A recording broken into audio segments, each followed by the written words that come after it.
Hello everybody and welcome to the inaugural Hollow Knight Arcadian Tournament. This is Myla Percent for beginners. Joining me here today for the first two matches of this tournament is Picardy, if you want to introduce yourself. Hey y'all, thank you for having me. Yeah, I'm Picardy. I am also a Hollow Knight runner. Generally, I run current patch True Ending, and I'm sure excited for this tournament. I know that we're having a bunch of new people. We got a bunch of randoers coming in. We got a bunch of different skill sets that are coming together for what really brings us together, and that's killing Myla. Yeah, nothing just really unites the community more than the murder of Myla.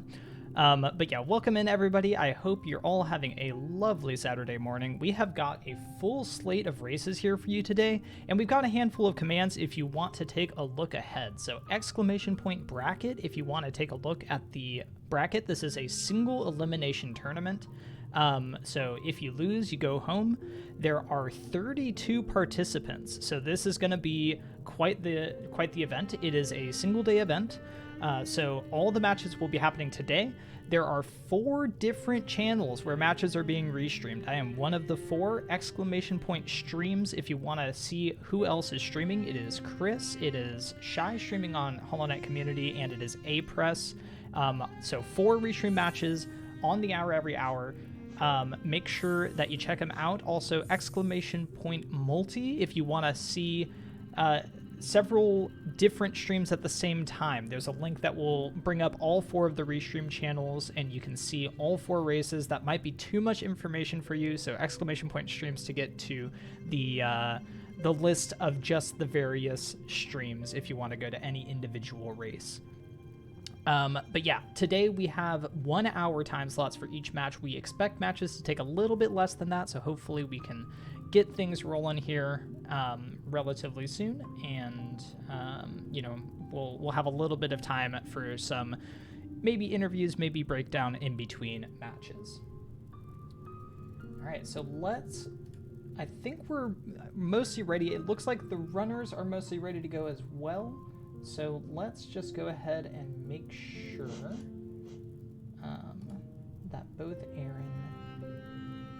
I think we'll let the TOs handle this, actually. So let me let Quack know here. One thing which I find so fantastic about this race, I was saying that we're getting all sorts of people coming on in here. And what's so fantastic is that everyone has come in. It seems that I'm getting where the Masochist is ready. Yeah, everyone's coming in, and everyone has put in a lot of work. We saw a lot of times in the 30-minute range to begin with, high 20-minute range, and a lot of these times are getting pushed way down. Eren has a current PB of 22:13, and Masochist has a 20:07. So hopefully we'll see some PBs. We're getting up really close on those 20-minute barriers for a lot of people. Yeah, absolutely. We're seeing quite a handful of very large PBs between runners, and it is really, really awesome to see, honestly. For those who don't know this tournament, the premise of it is that top runners were barred from entry in the tournament. So what we have is a bunch of runners who were either beginner runners, maybe literally this might have been their first category, or they were relatively newer runners, and they've really embraced the category and brought times down quite a lot. And it looks like pretty soon here we are going to be counting the runners down. We're waiting for tournament organizer Quacksilver to count them down here. I believe we're just waiting on TheMasochistGamer. So we'll get started very soon here, but we're in for a treat. This will be a real fun day. Lots of good matches. Are we still hearing alerts? I explicitly disabled those, but I think that's okay. Oh no, actually you guys shouldn't be hearing those. Perfect. Good. Excellent. Okay. So just for a little bit of context, if you would like to know, Eren's current PB, at least I believe current, I know that Eren's been doing some runs, recently is a 2213 in this category, and TheMasochistGamer has a 2007 PB. So we got relatively close PBs there. It's Myla percent. It's a really short category, but a lot can go wrong. So we'll definitely be looking out. All right, and our runners are being counted down, so we will get started very soon. One of the great things about the category for me is that it really features a lot of fundamentals of speedrunning. We've got the regular early game, we've got the shade skip, we've got some of the fireball skips, we've even got e-pogo if people are going to go for that. And it's not gated by things so difficult as the Watcher Knight fight in any percent, so it's very accessible. It's a great speedrun if people want to get into running. Absolutely, yeah. This is a great category to get into as a beginner category because it teaches you a lot of what you need to get into Hollow Knight speedrunning in terms of any percent or just categories in general. And we see the runners get underway here, so we are going quickly. All right. So the beginning of this category, for those who don't know, the goal of Myla percent is to kill Myla. So it's a pretty short category.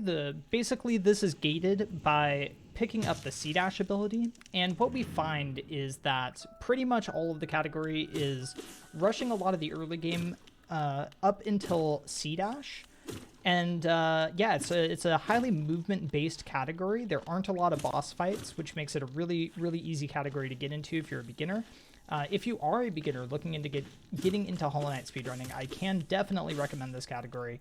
It is one of the best beginner categories, in my opinion. So Matt, you essentially wrote the book on Myla percent that we've got going on. Matt made this wonderful tutorial recently. So are there any specific things which you're going to be looking out for, maybe safety strats or any particularly risky strats which we might see runners going for? Yeah, so there's definitely a few things. I'm certainly interested to see if the runners will be going for the explosion pogo, which is in the Mantis Claw split, which you alluded to earlier. That can be a pretty difficult trick to learn as a beginner, but it saves a good chunk of time. It saves 30-40 seconds, so I wouldn't be surprised to see both of these runners potentially try it, and then only go around if they do miss it. There's also a relatively safe strat you can do, which picks up a little bit of extra money and grabs an extra bench, which really kind of safeguards your run against the potentially run-ending death in the City of Tears. I will be surprised with how low these two have pushed their PBs to see if either of them go for that, but it would be interesting to see. It's not very much slower optimally, so we may see that in this tournament. I see Masochist get that first inventory drop. That is pretty good.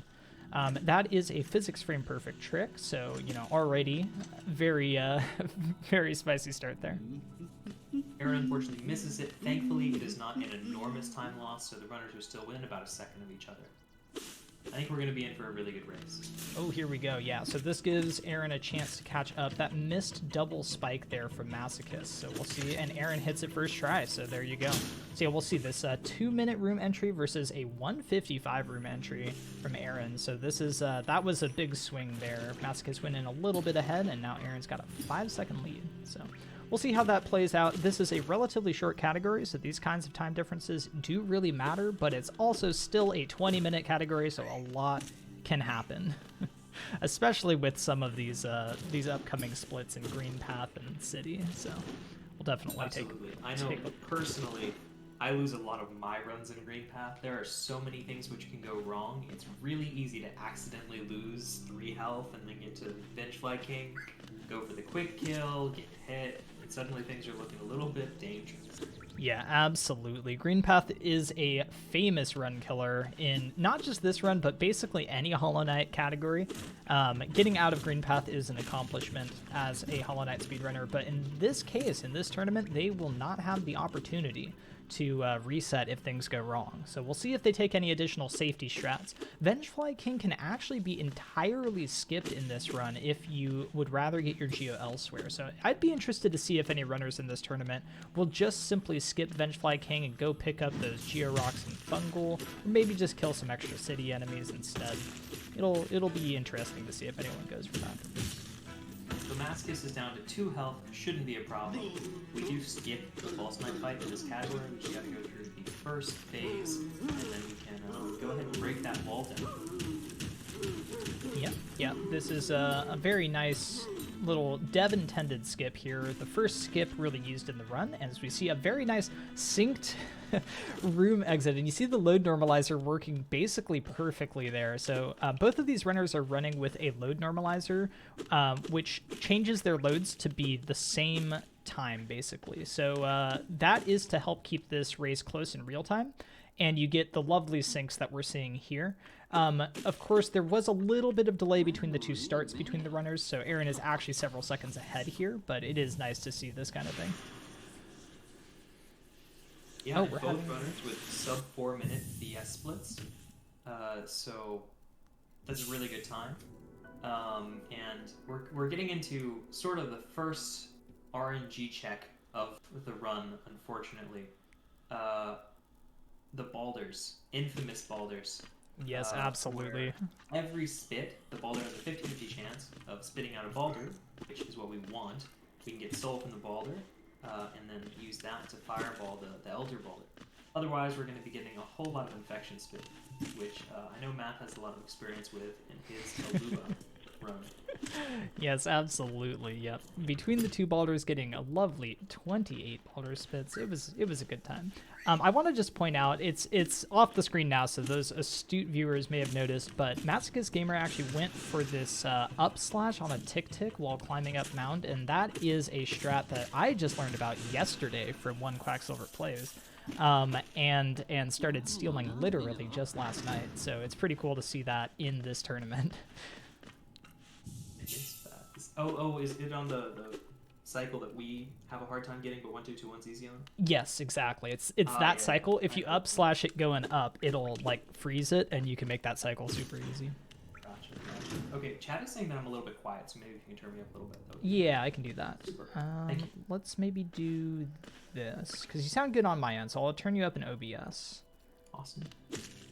So we're going into the Gruzzer climb now. The Gruzzer drop is very annoying because we got to get that inventory drop, and it's very easy to miss, and if we hit it, we can still get hit by Gruzzers. On the way up, there is the RNG of where the positioning of all the Gruzzers are. The ticks are set in their cycle, but it can be difficult to gather the necessary soul that we need for killing this next ball.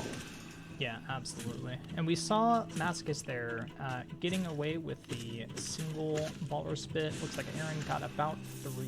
Eren also had some trouble collecting the soul going into the balder room, so we might be a little bit more synced up. In fact, Masochist might be in the lead here now. I'm too loud. Where's Rix to let us know? Now you're too loud. Oh no, I only barely moved the needle. Try saying something now, Pick. I'm going to keep talking, and we're going to see if chat can tell us how it is. They'll be on a little bit of a delay, but let's try this maybe. We'll see. I should be louder. That I don't believe that I can fix. I am as loud as I can go. Oh, Masochist. Oh no. Masochist misses the first fireball skip and falls all the way to the bottom of the room. Oh no. Likely going for the squid backup, but that is very unfortunate. Sometimes when you miss that fireball skip, you just kind of run around and you manage to miss every platform. Eren also misses fireball skip, but doesn't fall all the way down and manages to get a pretty clean squid skip. Yep. Eren getting that much quicker backup there, I think brought him basically even with Masochist now. So I think we got a very tight game going on here. So this'll be good to see. There's another fireball skip. Second fireball skip. Ooh, yeah. Wow, nice. Okay, so we'll see if Eren can match. No, Eren does not. Okay, so this backup here that Eren's going for is not too slow of a backup. But unfortunately he misses it. Okay, so now Masochist will have a bit of a lead. But again, there's a lot of game left to be played. And we see Eren taking a little bit of a safety there, stopping to heal real quick. That's always a good thing to do in these kinds of no reset tournament style matches, because if you die, that basically throws your game. You will have a hard time coming back in a 20-minute category from an early death in Green Path here. Absolutely respect it. Like I said, so easy to lose a lot of health in Green Path, and you don't notice, it just ends up adding up. Yep. Oh no, Eren missed that first nail swing. Okay, so he does back it up pretty reasonably. All right, Masochist coming up here on the Vengefly King quick kill. Does not actually go for the quick kill, it seemed. Instead, just immediately for the backup. That's pretty smart. If you aren't very comfortable with your quick kill, that's a pretty quick way to get the Vengefly King Geo. Although, I will say, if it's at that point, you might just be better off going for those Geo Rocks in Fungal. But that is a good thing to do in this kind of tournament setting. Yes, and Eren's going to skip Vengefly King entirely. Right. So this is what I was talking about. You can actually just entirely skip that Geo and go get that Geo later. So this is going to be interesting, actually. So Eren's at a bit of a Geo deficit, but will make up some of that time that Masochist spent killing Vengefly King. So where is Eren going to get the Geo? Because you only get 43 from the rocks and I think, what, 4 more or 6 more from the mushrooms there? Yes, so the rest of the Geo is... Well, Geo isn't that tight in this category, but you can basically just kill, like, 2 extra city enemies. There's a row of enemies underneath Watcher's Spire that's very convenient to kill. And there's also 2 enemies on the way to Gorgeous Husk that you can kill. And either of those groups of enemies will probably get you enough Geo to make up the difference. Eren having some trouble with Hornet, though. Okay, good, all right. Good. He clutches it out. Yes. Excellent. Got worried for a minute there. Little Methuselah there. Yeah, okay, so we see the quit out for TheMasochistGamer just slightly before the 9-minute point. It was 8:59, and we'll see from Eren here. Yeah, just about 2 seconds slow. So, yeah, this is actually very close now, but remember, Eren's going to have to go out of his way to get a little bit more Geo later on in the run. So this 2-second difference will actually be a little bit more, but it's not so bad. That's only probably about another 5 to 10 seconds. So this is interesting. I like seeing this divergence in the route. There isn't a lot of room to diverge in Myla %. So it's nice to see this kind of different routing option where you toss one Geosource and try to replace it with another. One of the cool things about meme categories is that they are often not nearly as optimized as, especially, say, any %. So there's a lot of flexibility in routing, a lot of discoveries that are continually made. Absolutely, yep.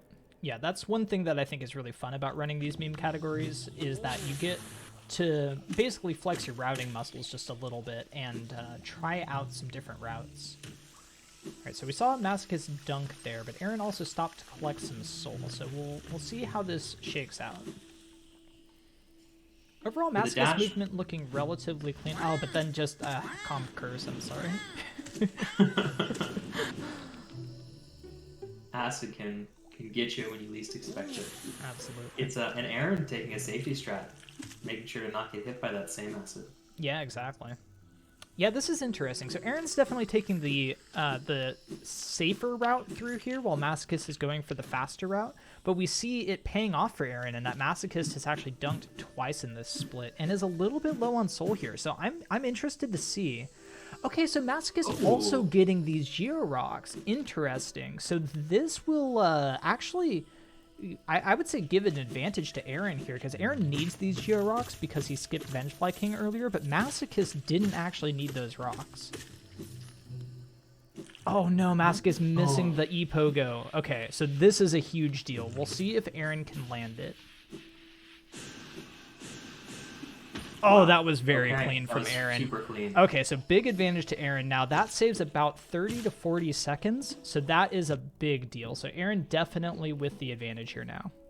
Another thing to consider is the fact that when you get E-Pogo, the Mantis Pogo setup is much cleaner, much easier to get, whereas Masochist is only on 2 health now because of all of those dunks. True. So it's going to be pretty scary going through the Mantis Village.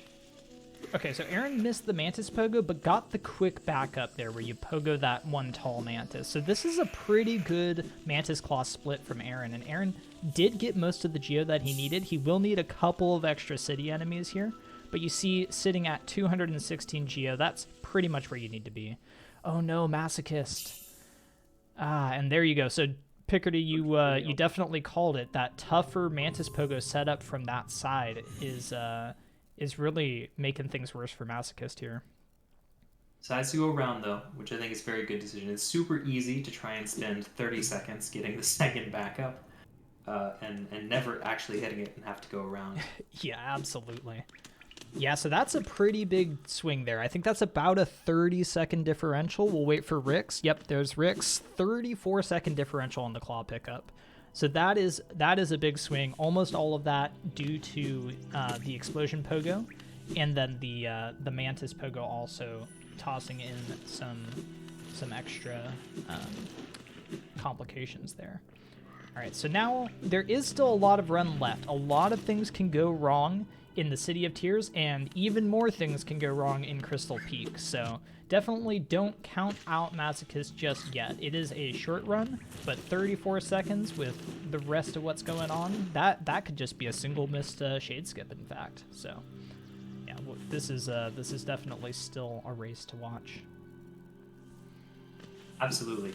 And as much as this is a good beginner category, you can die pretty much in any split, which can make things really scary, especially in this sort of no reset format. Yes, absolutely.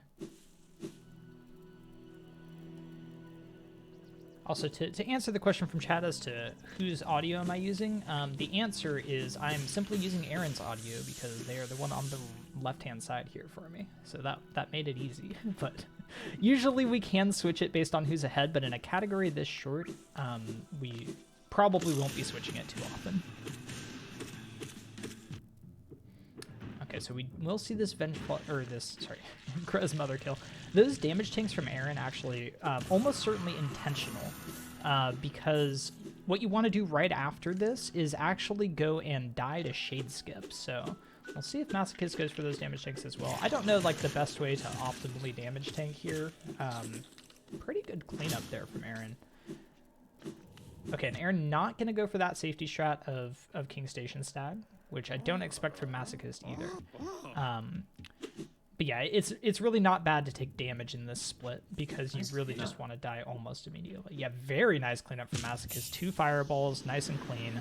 That was very good. That's exactly what you want, really. Something interesting that I was going to say the 80% runners, but really the runners of almost every category that does Shade Skip might notice is that they don't bench at Salubra. This is not a mistake. It's more convenient to keep the Crossroads Stag bench because you're going to be quitting back there several times throughout the course of the run. Yep, exactly. This bench actually we keep until the run is over. You never bench anywhere else in the optimal route here, because after we go and pick up enough money to get the Lumafly Lantern, you actually immediately go and buy it and then come right back to Crystal Peak, which is right next to that bench. So you definitely want to keep that bench. Ooh, the shade being really rude to Eren. Yeah. Misses the first time. Oh boy. Okay.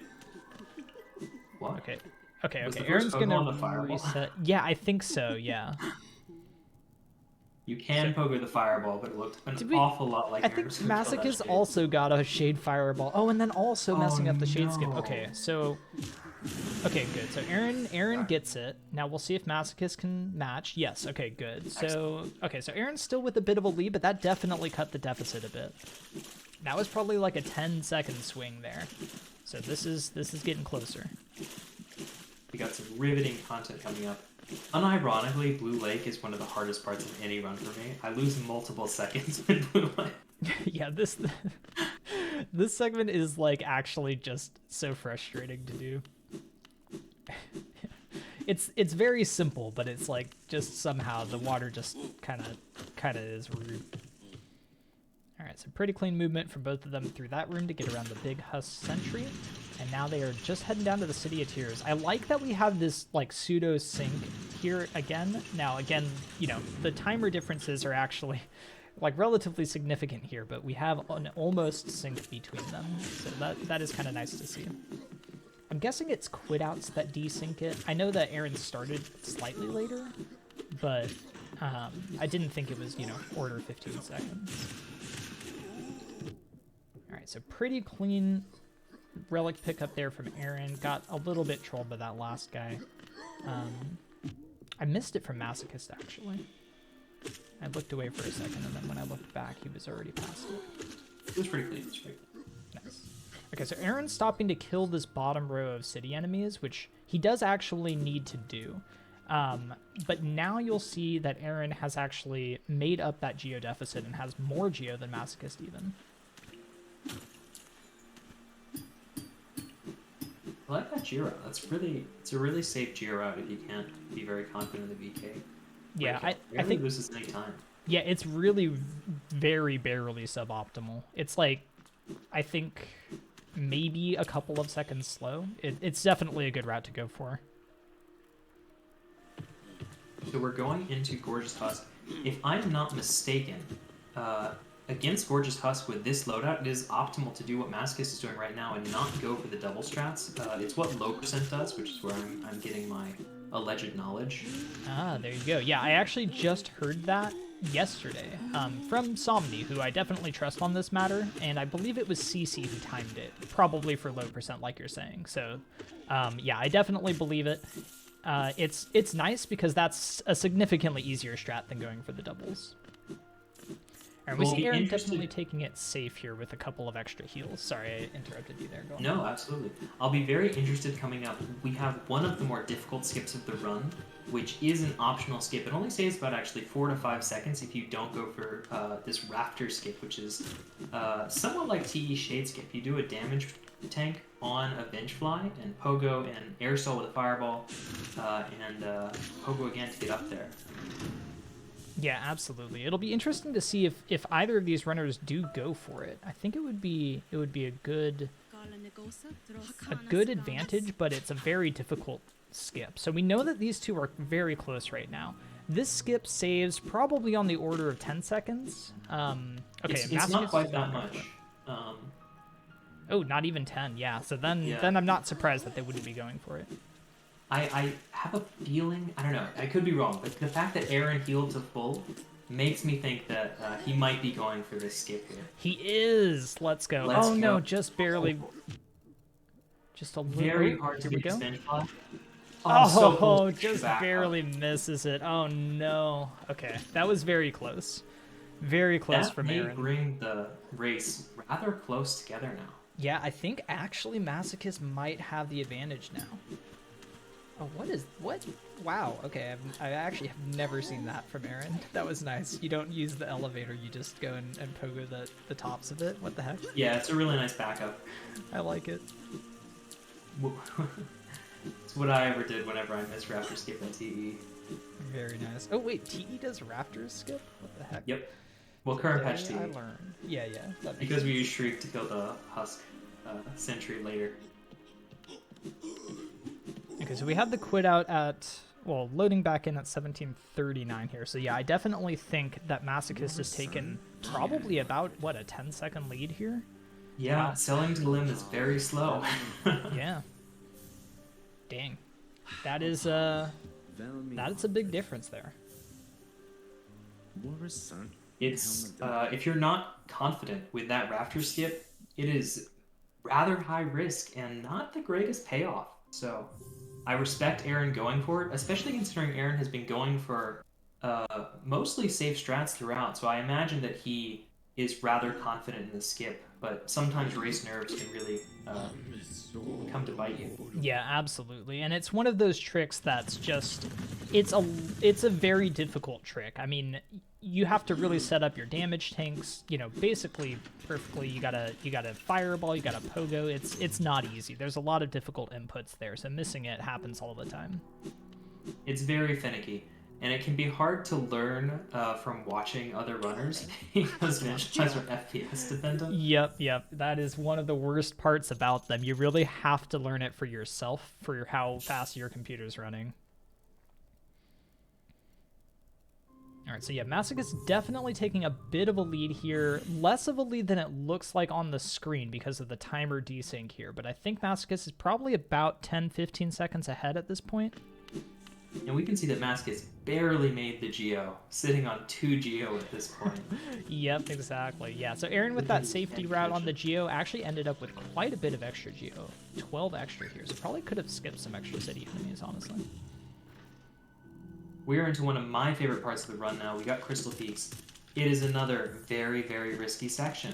As you can see, Masochist has already taken 2 damage. I hope he will be going for some safety heals, and there it is. Yeah, that's good to see. The God Pixel room is very difficult. We'll see what strats they go for. There are actually several different ones. Yeah, this will be interesting. I'd be surprised to see the snake jumps in this tournament. Okay, so we see just going up this wall just like normal, pogoing that guy. Okay, yeah. So this is basically the second fastest cycle you can make. You have to wait for these little crystal bugs to go around, but it's not too bad. Let's see if Eren goes for this damage tank, and he does. Interesting. Well, actually, he was going for. Oh, sorry, Eren. Masochist was going for sort of the relatively new strat where you do a pogo on the lamp and try to get damageless to the right side. Yep. That is a very difficult thing to do on current patch, I have personally found. I tried to learn it for a while, and I simply could not.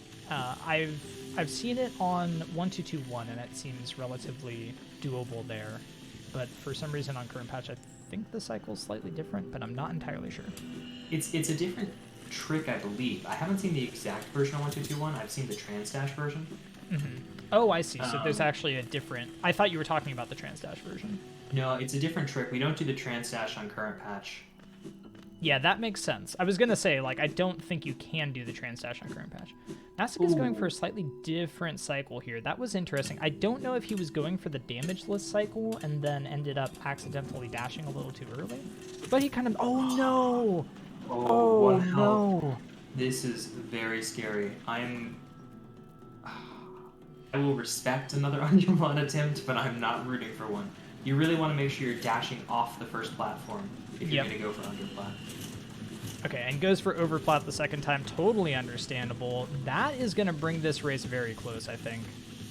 Okay, so we see Eren not going for the damage cycle here, although damage tanking a little bit later. Probably went for damages and just was a little slow. Felt that he had to get through. Oh no, Eren with the dunk as well. Oh, that was so close. Had to be just a couple of pixels off from making that. That was rough. At a point like this, I wonder if they have each other's streams up. I wonder if they're looking to see what the other racers are doing. Maybe Eren saw that Masochist took the dunk and thought, this is where I can make up some time. Yeah, it could have been, honestly. All right, so now Masochist with a bit of a lead. The only thing left is the actual killing Myla split. So we will see that here. Yeah, 15-second difference. God, this would have been a very close race without that final dunk. I do want to point out that Eren is on, I believe, PB pace. I don't know how long the last split is, but... Yeah, no, it's about a 30-second split. This is definitely PB pace for Eren if our PB is up to date. So Eren's PB going into this was a 22. Let's double check. Yeah, 22:13 is what we had on record. So I think this is a pretty massive PB pace for Eren. We'll see if he can close it out here. So Masochist definitely with the win, so congratulations to him. 21-21. Definitely some scuff in there, but he really made sure to finish it out strong. Very strong. Yes, and that's what really matters at the end here. And Eren's going to be coming away with a win too. Yeah, there you go. There it is, 21-41. I believe that is about a 30-second PB for Eren. If what we have on record is correct, that is about a 30-second PB. So that is pretty huge. So really excellent race. Really close all the way through. GG's to both runners. That was absolutely great. And let's go ahead and see if they are chatting at all. We can see if they would like to join us for a little bit of post-commentary. We definitely have time here. We've got about 20 minutes before our next round. So let me go ahead and message them. Oh, they can't join this, can they? I think we can pull them in if they go in the other one. Oh, maybe. Okay. Do I have those permissions, or does like all of us do?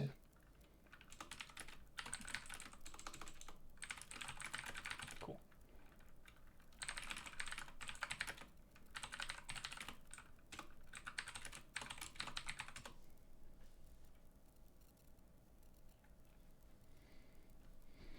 Awesome. Thank you everyone for being here. I see Eren in the chat and Masochist. GG's to both. Absolutely. Really awesome race. Both of them did join on deck. So let's see. How do we pull them in here? Move to. Oh, perfect. Hello, Eren. Congratulations. Hello. Thank you. And do we have Masochist? On deck. We lost him. I think they just dropped out of on deck. Lack of maso. You hate to see it. Let's see if they rejoin. Yeah. But congratulations, Eren. If Hello, I Eren. don't know if we had your PB up to date. Congratulations. Is that a 30-second PB That is you a- just got? And That is a 30-second do we PB. have I'm very happy. This is Masochist? like the best case scenario for me actually, because We lost him. I'm I pretty think sure they just dropped if out I on had deck. won, I would be facing someone I'm incredibly terrified of in the next round. So like, Let's this see is if they ideal. rejoin. I get that sweet PB. But congratulations, Eren. If And I don't know if we have your scared. PB up to date. Is that a 30-second PB you just How got? did they get pulled to that one? There we go. Alright. Okay, now you're in the right place. Yeah, this Okay. is the right Yay! Hello. Welcome on Congrats, in, Maso. Maso. Yeah, congratulations on your win, 21-21. I don't know if you guys had each other's streams up throughout that. Maybe that's the first thing that we can ask you. No, I didn't have.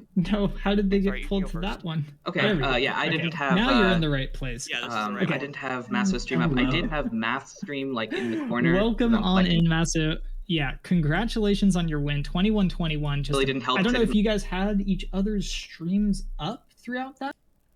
That means it didn't hurt you. Yeah, exactly. Yeah, I made sure to close the restream right after we got started. So I'm like, I need no distractions. Just focus on the run. Yeah. Good thinking. We had a lot of very interesting moments, a lot of back and forth. You actually both took a dunk in the C-Dash gauntlet. Really? At those Yeah. points, were you worried? Were you thinking, oh no, I'm sure that this is it? Oh, absolutely. Yeah. I was like, oh, I took, like, because I only dunk, pretty rarely. So I was like, oh my god. This is, this is it. I was mad at myself, but I wasn't like, this is it. I'm like, okay, don't panic. You're on 1 HP. Don't fall, because if you do fall, you are screwed. Yeah. I didn't know you were on 1 HP. That's terrifying. I very that- much respected the 2 HP underplat. Yeah.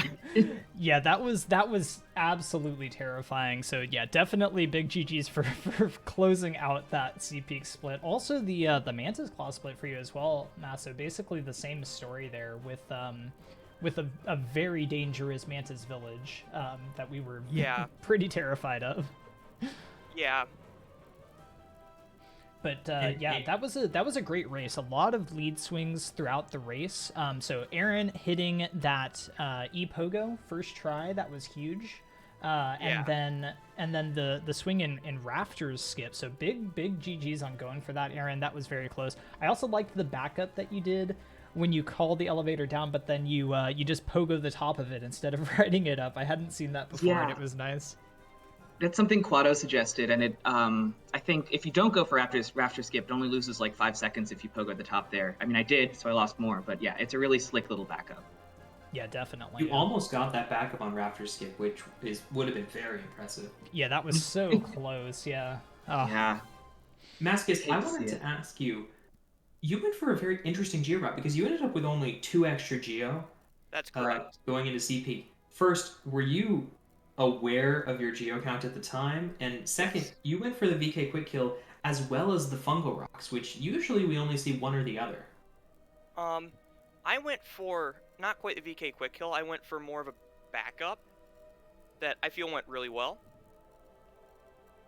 Yeah, so As I for think that fungal backup rocks- is a great way to handle that VK. But yeah, we do want to hear about the fungal rocks. But as for fungal rocks, I've done several runs where I've just gone for VK, and I've wound up not having enough money on any of those. So I usually wind up grabbing both. And that also gives me an opportunity to collect soul for Pogo. I see. Awesome. Yeah, so that definitely makes some sense. I think what can happen there is so usually I think the route will kill extra rows of city enemies if you are a bit low there. But if you find Yeah. those fungal rocks a little bit more consistent, then that is definitely a good way to go as well. Especially if you're collecting the soul off those whatever they are. The little dudes there are very yeah. comfy. Yeah, exactly. Yeah. And I'm very happy with how I've been playing City lately, so I don't want to mess that up. Yeah, very Makes a understandable. lot of sense. Yeah, I It's a normally scary don't split. kill those last 2 guys by the lever, but I'm looking at my geo, I'm like, I need 10 more geo, so I know I could get them from them. And you Yep. golded city, so that's huge. Yes. Yeah, that Yeah, was a the very second half nice of city City- split there. Yeah, the second half felt kind of sloppy for me, but I was really happy with the first half. Nice. Masochist, do you go for rafter skip sometimes, or is that just No. never in your... Okay. I don't go for after skip. That makes sense. Yeah, I think that's definitely the hardest single trick in this run. Out of anything that you have to do, rafter skip is probably the most complex. So totally understandable to skip that. I guess as Eren's saying, you know, it's only a 5 to 10 second kind of window that you're going to be losing if you don't even attempt it. So Yeah, which is why I don't go for it. yep, totally. I can save that much time on basic movement. Yeah, makes a lot of sense. So let me ask one last question for me. This tournament is so much about taking newer runners, getting them to the space, giving them time to practice, and then showcasing what they've been working on. So I know that you all have been playing the game for a long time for this tournament. How much have you really put into the practice here, and how much have you seen the results pay off? Because I know a lot of people have come in, and they've been a huge amount of improvement. As for speedrunning in general, I hadn't done too much of that. This is the first category I've really done. Like, I haven't participated in anything like this before, so I was making sure to do a lot of no reset practice, so I could consistently get, like, sub-22s. So I wasn't going for PBs as much as I was making sure, okay, just get a decent time in the tourney. Makes a lot of sense. Definitely paid off for you. Yeah, it does seem to have paid off for my late game, because my city was good, my peaks apart from taking that dunk was good.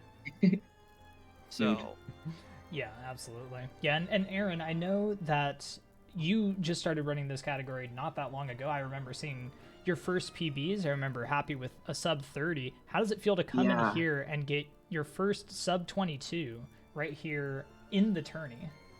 It honestly fantastic. Like, I technically started running Myla. This is my first Hollow Knight category, and actually my first speedrun category in general. But I started running it like a long time ago. I couldn't get below like 30 minutes, and I got really tilted, so I just kind of pushed it to the side for quite a while. So coming back to it and like actually really taking it seriously and like putting in all this practice, learning things like ePogo and trying to learn things like Mantis Pogo, which still evades me to this day. But it feels so good to just be able to pull off these tricks and like things that I didn't, at one point I didn't think that I was like physically capable of pulling things off. It's just, this is great. I'm really happy that Quack organized this, because it just has been such a great push for me to really improve a lot. yeah. Yeah, absolutely. Yeah, it's really awesome to see that kind of engagement. Give yourself a reason, like shout outs to Quack for organizing this to give people a reason to, actually take a category kind of seriously and see what they're capable of. So yeah, that's a huge improvement from you, Eren, over the past, like, 4 weeks or so that it's been organized. So I've dropped like on like several minutes over the last 3-4 weeks, so it's pretty great. Yeah, that's impressive. Yeah, awesome. All right, guys. Well, we're going to probably wrap up here. Is there anything that you wanted to say or pick if you got any last questions? I don't really think there's too much else for me to say. The run I had was a lot like my no resets that I've been doing lately. Not good early game, but strong late game. So this is not a surprising run for me at all. Yeah, all I really have to say is congrats, Maso. Thanks for helping organize this, Math Tech and Quack, of course. So yeah. Yes, and congrats, Eren, on the PB, and thank you all for helping organize and restream this. Yeah, absolutely. Yeah. Thanks again, guys. GG's to both of you. Maso, good luck in the next round, and Eren, huge congrats on that big PB. Thank you. Thank you. All right. Bye-bye. All right. So I am going to be switching over here. We're going to be getting the next set of runners ready in just a second here. I'll be switching to a BRB screen. If you are in chat, make sure you stick around because we have more matches for you. The second wave of round 1 is coming up next, and after that we'll have round 2 live on this channel. !streams and !multi if you want to check out the other restreamed matches from this tournament happening around Twitch. We'll see you guys in just a couple of minutes.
Hello and welcome back, everybody. We have got another match coming up for you. Hopefully you can hear me. I think I've set everything up correctly.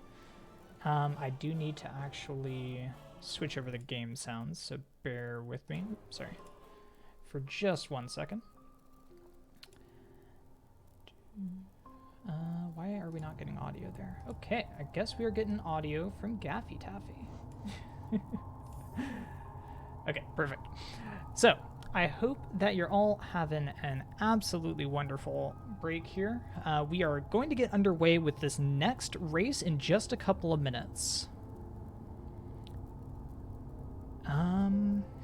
Key. Oh, yeah, that'll just be on the break scene, I guess. Unfortunate, but that's how it goes. I'm very excited for this race. It is, according to PB, is going to be an incredibly close one. Gaffey actually got a new PB of 2035 compared to Cooley's PB of 2017. Oh man, all right, yeah, this will be a real close one, and we know that both of them have been doing runs, so this will be good for sure. Gaffey seems to have missed the memo that this is a current patch tournament. Thankfully, I think 1.4 should be similar enough. Amazing. Yeah, I think we have a few runners who run 1.4 here. For some reason, we're allowing it. I don't know why. Honestly, they should be banned. Gaffey. No, we're mostly kidding here. 1.4 and 1.5 have only very minor differences between them. The main of which is that 1.5 is better in every way, and 1.4 is worse in every way. So yeah, those are the main changes. Why is Gaffey changing to English here? Oh, okay, just making some. Oh no, don't change your video settings. I've already cropped your screen. I think changing the background has been requested in chat. Let's see. Oh, interesting. Setting to Zote title screen. I see. Ooh, because we have the audio. Wow. No Zote title screen. Oh, I think. Wait, no. Is that? Did we get double audio for a bit there? I think now it should be okay, right? Hopefully. Now you should only have one audio source. Pick, can you say something? I want to make sure I didn't just mute you. Talking. Hopefully they will be able to hear me. Okay, cool. I think we're okay. Cool. The joys of restreaming. Okay, so I think we're basically ready.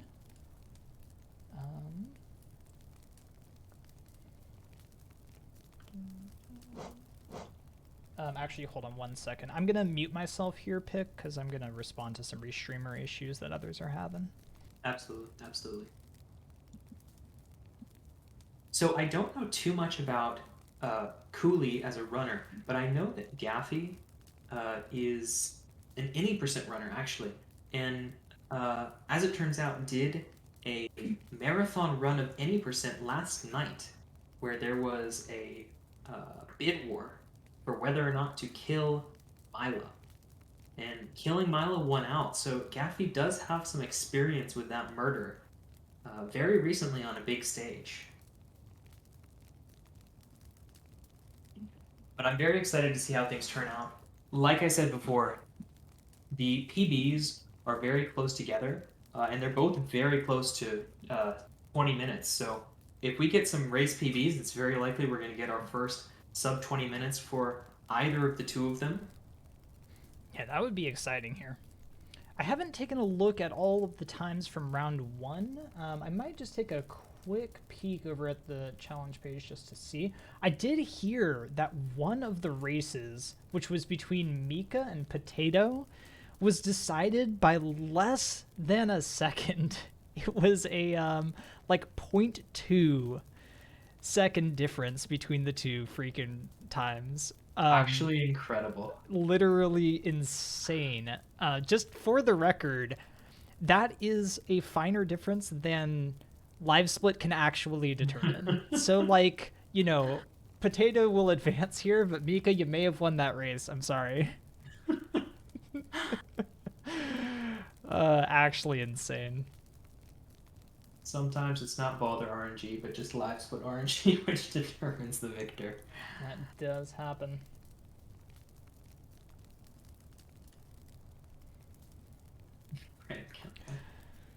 So yeah, we've already got probably what is the closest. I am so sad that that race was not restreamed this morning. It would have been a great time to be able to go back and watch that. But I think that Croc will maybe provide post commentary on the VODs if both the runners are okay with that. So that should be good. Yeah, that's going to be a really exciting race to see. If it gets put up, I'm definitely going to be checking it out. The cool thing about races that are that close is they're almost never races that get there in the same way, you know? So there are going to be lead changes throughout any sort of race like that. People are going to be going for different strats. People are going to be missing certain things, whereas other people are going to be missing other things. Sure, it was exciting. Yeah, definitely would have been an exciting one to watch, I'm sure. So I don't know if we'll have a race that close on these channels today, but like, yeah, we already know that we've got some close races here. Yeah, so just taking a peek ahead at the next round, it looks like Floofy and Puggy Tatoes will be racing. Both of them won their respective matches earlier. I believe they were restreamed. Looks like Stickman Fabio won over Stega earlier, and we saw TheMasochistGamer win on this channel, so they'll be facing each other. Then Derpy and Wazanki are going to be playing in the next set, as well as Allison 8-Bit and Uninformed Potato, who are going to be facing off in that fourth round 2 slot that we've already determined. The remaining 4 round 2 slots we are determining in this second wave of round 1 here. Exclamation point bracket if you want to see who all is playing today, and then exclamation point streams if you want to be able to catch the 4 races that are being streamed. We will be streaming a round 2 race after this ends. It's going to be a good time, so be sure to stick around for that. And we're actually going to be streaming round 3 after that as well, so it's going to be good. All right, so runners are being counted down for other streams right now, and we'll just wait a minute or two for our runners to be counted down by Insomnia, another one of the tournament organizers. So it'll probably be just another minute or two. Yeah, this has been already a good tournament, as we can tell. Whose audio did I just hear go into a game? Oh no. Oh no. Where am I hearing this from? Ah, I found it. It was one of the old things I didn't close. We're fine. We're fine. It's all good. Yeah, I want to say one more time, this is a fantastic idea from Quack, and that the TOs, all the runners, all the comms, putting their time in. It's really a fantastic thing, and I hope that you all are enjoying it, and I hope that the runners are enjoying having this opportunity to showcase everything that they've been working on.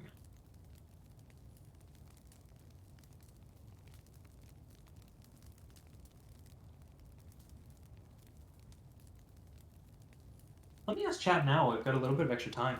Does anyone have any questions about the run? Any people who are interested in getting started with Hollow Knight? I assume most people here are familiar with the game and with speedrunning in general. Yeah, I'd imagine that quite a few of the people viewing here have definitely at least been watching some Hollow Knight speedruns for quite a while, but if you have not actually participated in a run yourself, then you should definitely give it a try. And this tournament, or this category, is a great one to start with, in my opinion.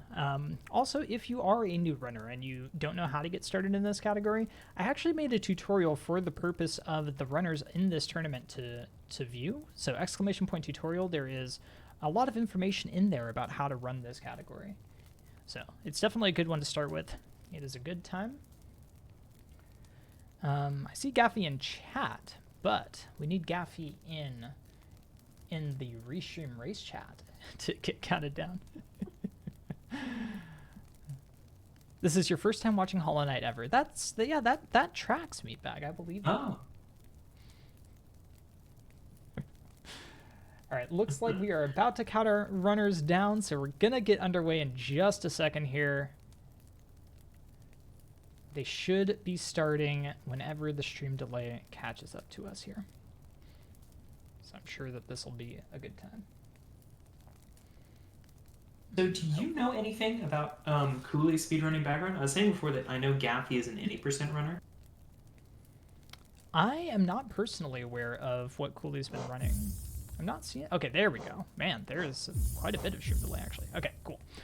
So we are seeing them get underway here, and they should be getting started. Perfect. Okay, cool. So like Pix said, we have quite close PBs between the two of these.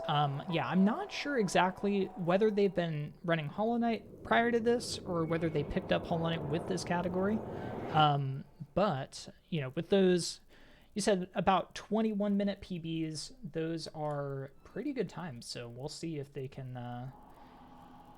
match those PBs here. Actually, mid-20, right? 2030 or so. And yeah, 2035 and 2017. Yeah. Yeah, this will be good. This will be good. Game is very loud. I can fix that. Thank you for letting me know. Alrighty. So we're underway. Again, if you weren't here for the first match that we restreamed here, this is Myla %. The goal is to kill Myla. It's a very movement-based category. There isn't a lot of boss fighting. Instead, there are a handful of skips and tricks that are going to be used throughout the run. And there's really potential for swing in almost every split of this run. It is definitely exciting. We saw in our first match that these races can get very close and can swing back and forth all the time. So this will be a good one. These two runners relatively evenly matched according to the PBs that we have on file for them. So I'm hopeful that that continues and that they have a nice close race. See, just within 1 second of each other coming out of King's Pass. So we're off to a good start. We actually saw an interesting difference in strategies in King's Pass, where Gaffey went for the softfall setup, whereas Cooley went for a guaranteed hard fall by landing on the platform down to the bottom right, past where you would usually go for the softfall setup or RNG softfall. Oh, interesting. So I actually didn't notice the where Gaffey was landing there. So yeah, there are multiple softfall strats. One where you can set up a softfall, but it loses a bit of time to just praying and hoping that you get the softfall. And we see Gaffey landing that inventory drop. CooleyBrekka just barely missed it. But they're going to be quite close to one another coming into this Aspid arena. Literally within 0.6 it looked like. Astounding. Cooley, unfortunately, missing the inventory drop the bad way, where you get stuck on the platform holding the inventory. Yep. And Cooley hits the double spike, but Gaffey only hits one of them, unfortunately. Yeah, interesting. Although I will point out that Cooley actually missed a chance to get quite a lot of the geo there. So this is a relatively tight geo run. So getting some of the geo in the Aspid arena is kind of something that you really want to pay attention to. And Cooley definitely had a minute to go pick up the geo from that first Aspid, which all landed on an upper platform, but just ended up skipping it. So you see that he's walking out with only 9 geo here. That could be relevant later. We'll see what kind of geo collection strats he goes for. Gaffey with not much better at 12, but that is at least a little bit better. Alright, we see the not statue pogo, where you simply damage tank through the Vengefly. That is a good backup strat if you're not used to the damage, or the statue pogo, which is a relatively precise trick here. So much content. Yes, Rix, there is a lot of content here today. Exclamation point streams and exclamation point multi if you want to be able to catch more than just one race at a time.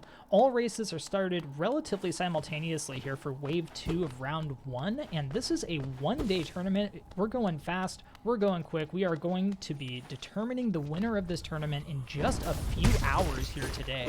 Round after round, content-rich day, so make sure you tune in all day long. Both of them getting good RNG on False Knight. That was definitely nice. And Cooley going out of his way for a little bit of the extra geo in the False Knight arena, so that's interesting. Definitely making up for some of that geo loss in the Aspid arena earlier. Alright, so these two times are going to be very close to one another picking up VS. I think they're within about a second on False Knight room entry there. So this is already a very tight match. And I hope it stays that way throughout. Again, this is definitely going to be a match where they've got these very close to 20-minute times. They could definitely be going for some of the more competitive strats. Yeah, absolutely, yeah. I would expect to see Explosion Pogo at least attempted from both of these. I'd expect to see Mantis Pogo, and we'll see what they do in Crystal Peak. There's a lot of very sketchy strats you can do in Sea Peaks. Wow, look at that. Rix with the time delta here, 0, 0, 0, 0. Exactly the same mound entry time. Absolutely beautiful. Within a second of one another here. So we got a tight race. So this is a case where the Balder RNG, as we mentioned in the past match, there is a 50-50 chance of getting a little Balder spit every single time the Balder spits, and that could make an early lead appear here. So we'll see how that goes. If the game sound is desynced, that's actually very confusing, Spooky, because it is literally the audio from the actual video that I'm using. So I don't know how it's possible that the game sound is desynced, but so it goes, I suppose.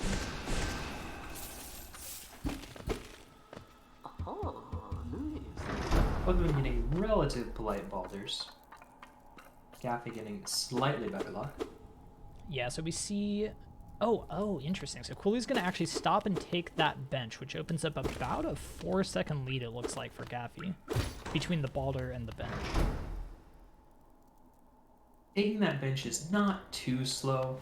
It is a hard save to the bench. So if you die in green path, you're going to be going back there anyway, but just for the heal, it can be a really nice safety strat. Like I said before, green path is a very volatile split. It's very easy to take a lot of damage. It's very easy to lose a lot of time. Yeah, absolutely. If you aren't on full health in a tournament setting, I totally understand taking that bench. It really only takes a second or two, and it just gives you, a nice full free heal. So it's definitely nice.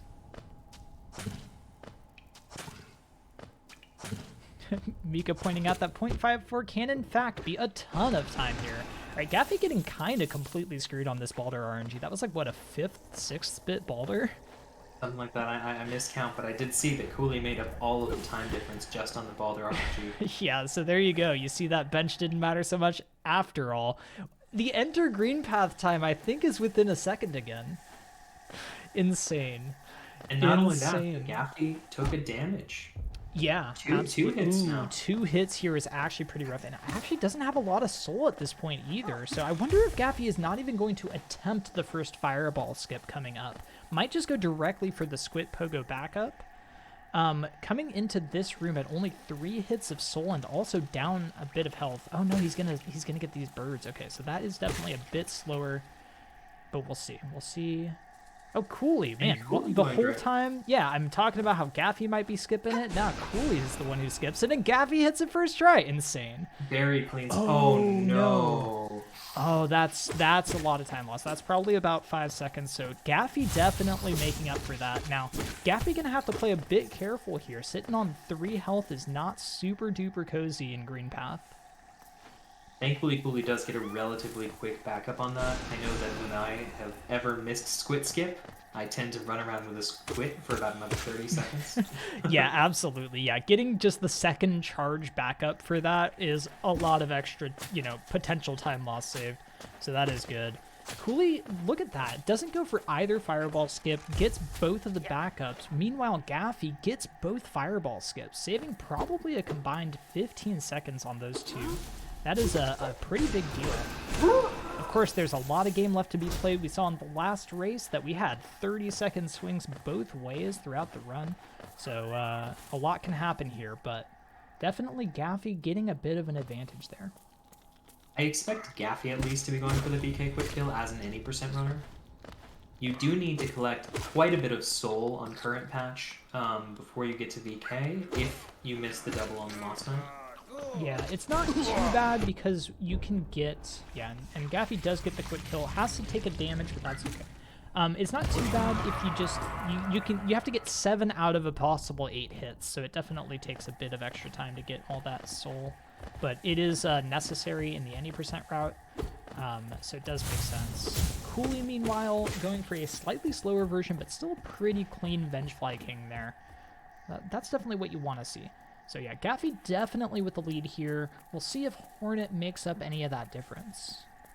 Now we see that Gaffey is much more comfortable on Geo here, but is going in with 2 health to the Hornet fight. Yeah, that's a Very easy for things to go wrong. Yeah, 244 Geo is actually pretty amazing. That's like, that's a very cozy amount of Geo. I don't think Gaffey's going to have to be worried about Geo for most of the rest of the run. 223 is also perfectly acceptable. That's a good amount of Geo, but you would like a little bit more.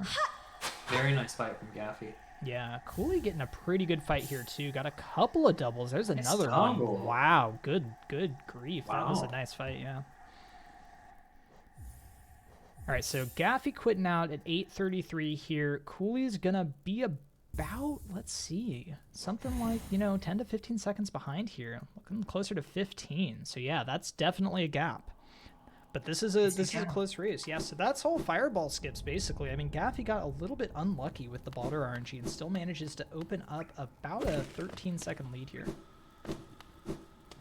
There's Rich with the Delta. Speaking about the fact that there are a lot of backups and that they can be a really good thing to go for as a beginner runner when these other skips are much more inconsistent. But once you get to the higher levels like this race is, they can really be a large factor.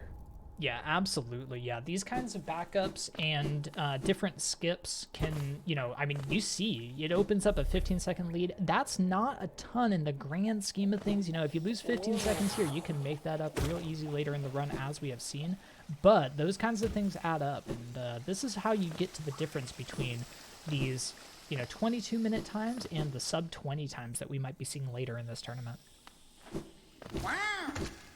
We're up to one of my favorite splits. Whereas the green path split is very much a horizontal split.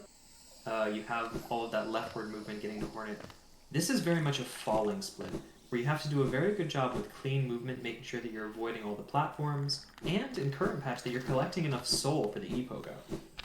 Yeah, absolutely. I think this is one of the more technical splits, but it's also one of the most consistent splits. Every single thing in this split is totally up to you. There's nothing in the split that depends on RNG at all.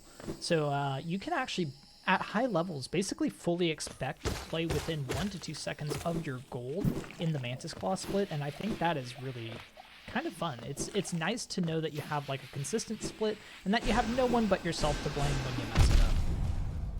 Oh, Gaffey thankfully gets the damage tank in order to get up with the E-Pogo. Yeah, I think that was intentional. I noticed Gaffey waited quite a long time to do that, to do the first dash. Oh no, Cooley missing the E-Pogo. Okay, so that's a huge difference here. So that is a big gap now. That's going to open up about a 30-second lead for Gaffey. Although missing that Mantis Pogo might even it out. Oh no, Gaffey. Oh no. A death here. Gaffey heal. Not even heal. Gaffey a death heal. Would be disastrous. Oh my god. Insane. Okay, so that will even out the time lost from the E-Pogo here a bit. I think we still need to see if Cooley can manage to get this Mantis Pogo. Mantis Pogo is a lot harder when you're coming from the entrance to Mantis Village from that side. And we see Cooley not even going for the Mantis Pogo, just straight up going around from the beginning. Honestly, I respect it. Strats, yeah. Yeah. If you know that you're unlikely... Oh no, No. Oh my god, even going for the safe strat just got absolutely screwed by those mantises. Yikes. Wow, that is... I will say, of deaths to take in the run, this is one of the better ones, just because you're not losing your Geo. The falling split, the Mantis Claw split, it's only about 1 minute and 30 seconds, depending on how things go. I think Cooley goes for 3 Fireball Pogo, unfortunately, which means that they're going to have to skip the E-Pogo. True, yeah, when you don't have your Shade, you can't go for the 3 Fireball E-Pogo. Yeah, this is pretty rough. It's about a 1.5 to 2 minute time loss, depending on how quick you are with your Mantis Claw split. It is, I mean, I will say, you know, it is actually the best death to take in the run. Crystal Peak's deaths are, you know, 2 minutes as well. City deaths completely ruin your run. Green Path's deaths are like 2.5 minutes. So, you know, you definitely will take this over other deaths, but this is going to be a real hard gap for Cooley to make up. At this Definitely point, advantage Gaffey here. Cooley would not only have to play very clean, but Gaffey would have to have some major mistakes. Yeah, absolutely. Yeah, we'll have to see what happens with Gaffey. Gaffey can afford... I don't know if they have the streams pulled up, but if they do, then Gaffey will know that he's got quite the lead and can basically just play it safe for the rest of the run. We'll see if he does that. Sorry, if he does that, because we saw the pretty dangerous 1 HP Mantis Village strats from him as well. Okay, so Cooley going for the 2 fireball. Okay, yeah, it doesn't quite get it. That is a bit harder variation of the E-Pogo, but it is also possible to do with 2 or even 1 fireball if that's all the soul that you have. In fact, it's possible with 0, I think but...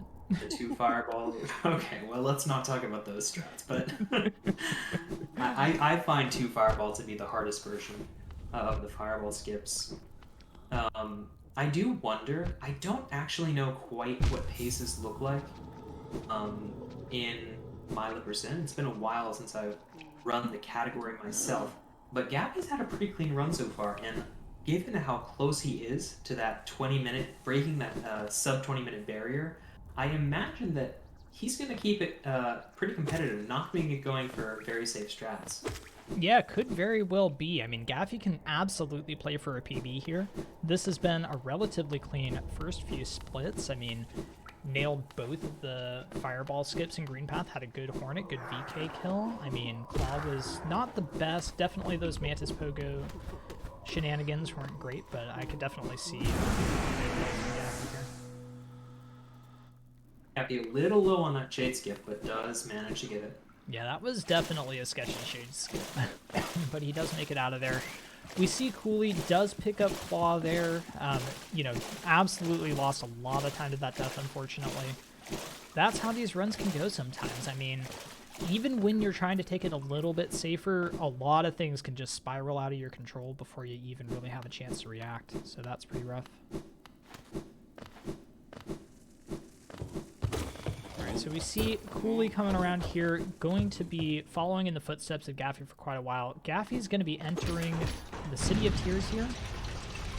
This is where things can go very bad.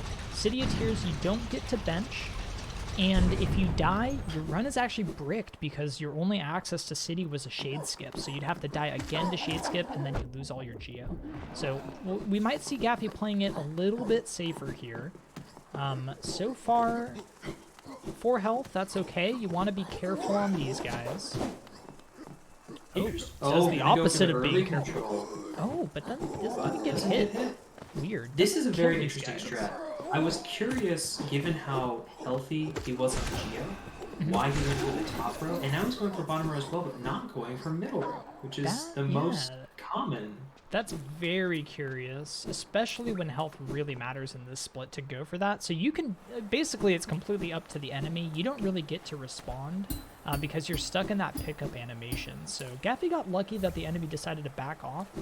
He might have been hoping to get hit out of the animation, go for that early control like you were alluding to. But in the end didn't get hit and actually skips that entire row, which is a lot of Geo. But makes up for it by getting that bottom row. So kind of interesting. I don't know. I wonder why Gaffey likes that Geo collection strat a little bit more. He's also getting these enemies, although maybe not for the Geo, maybe just killing it for soul. He's definitely good on Geo. He's got plenty.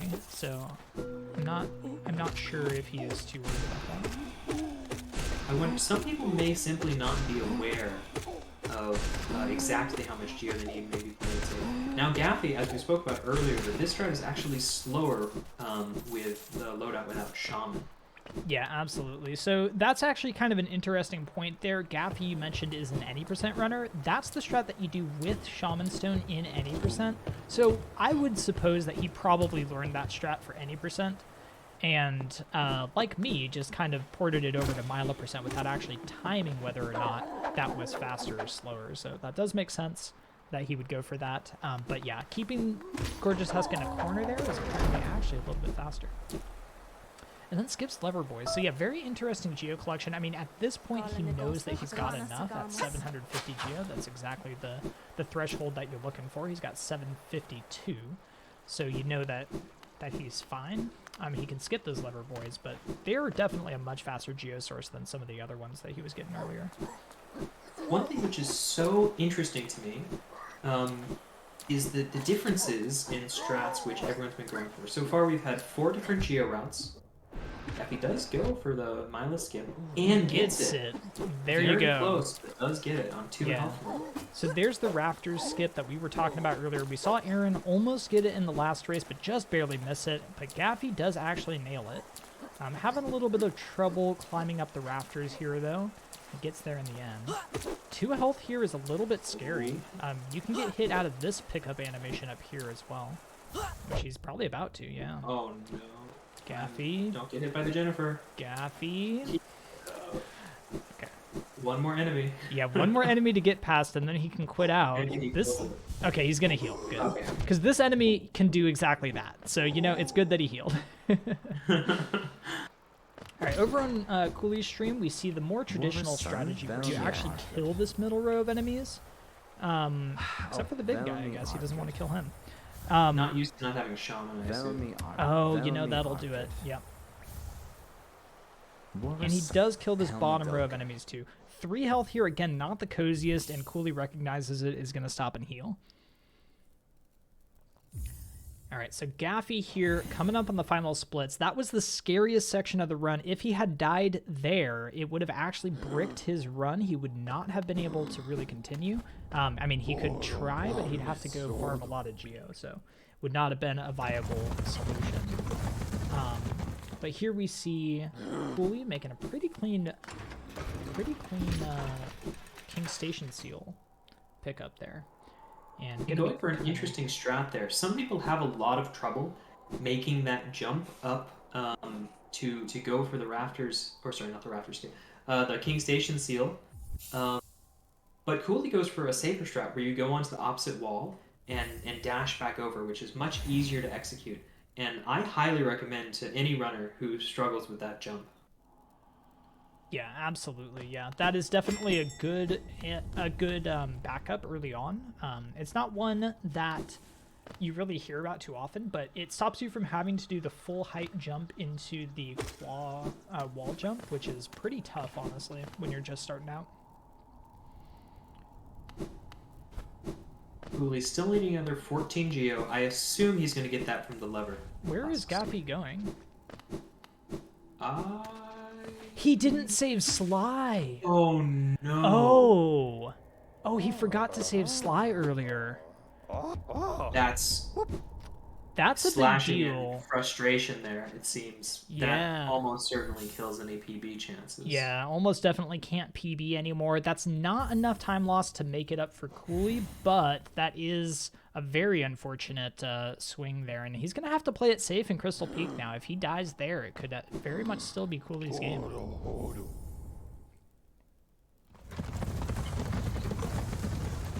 Rick saying he lost about a minute.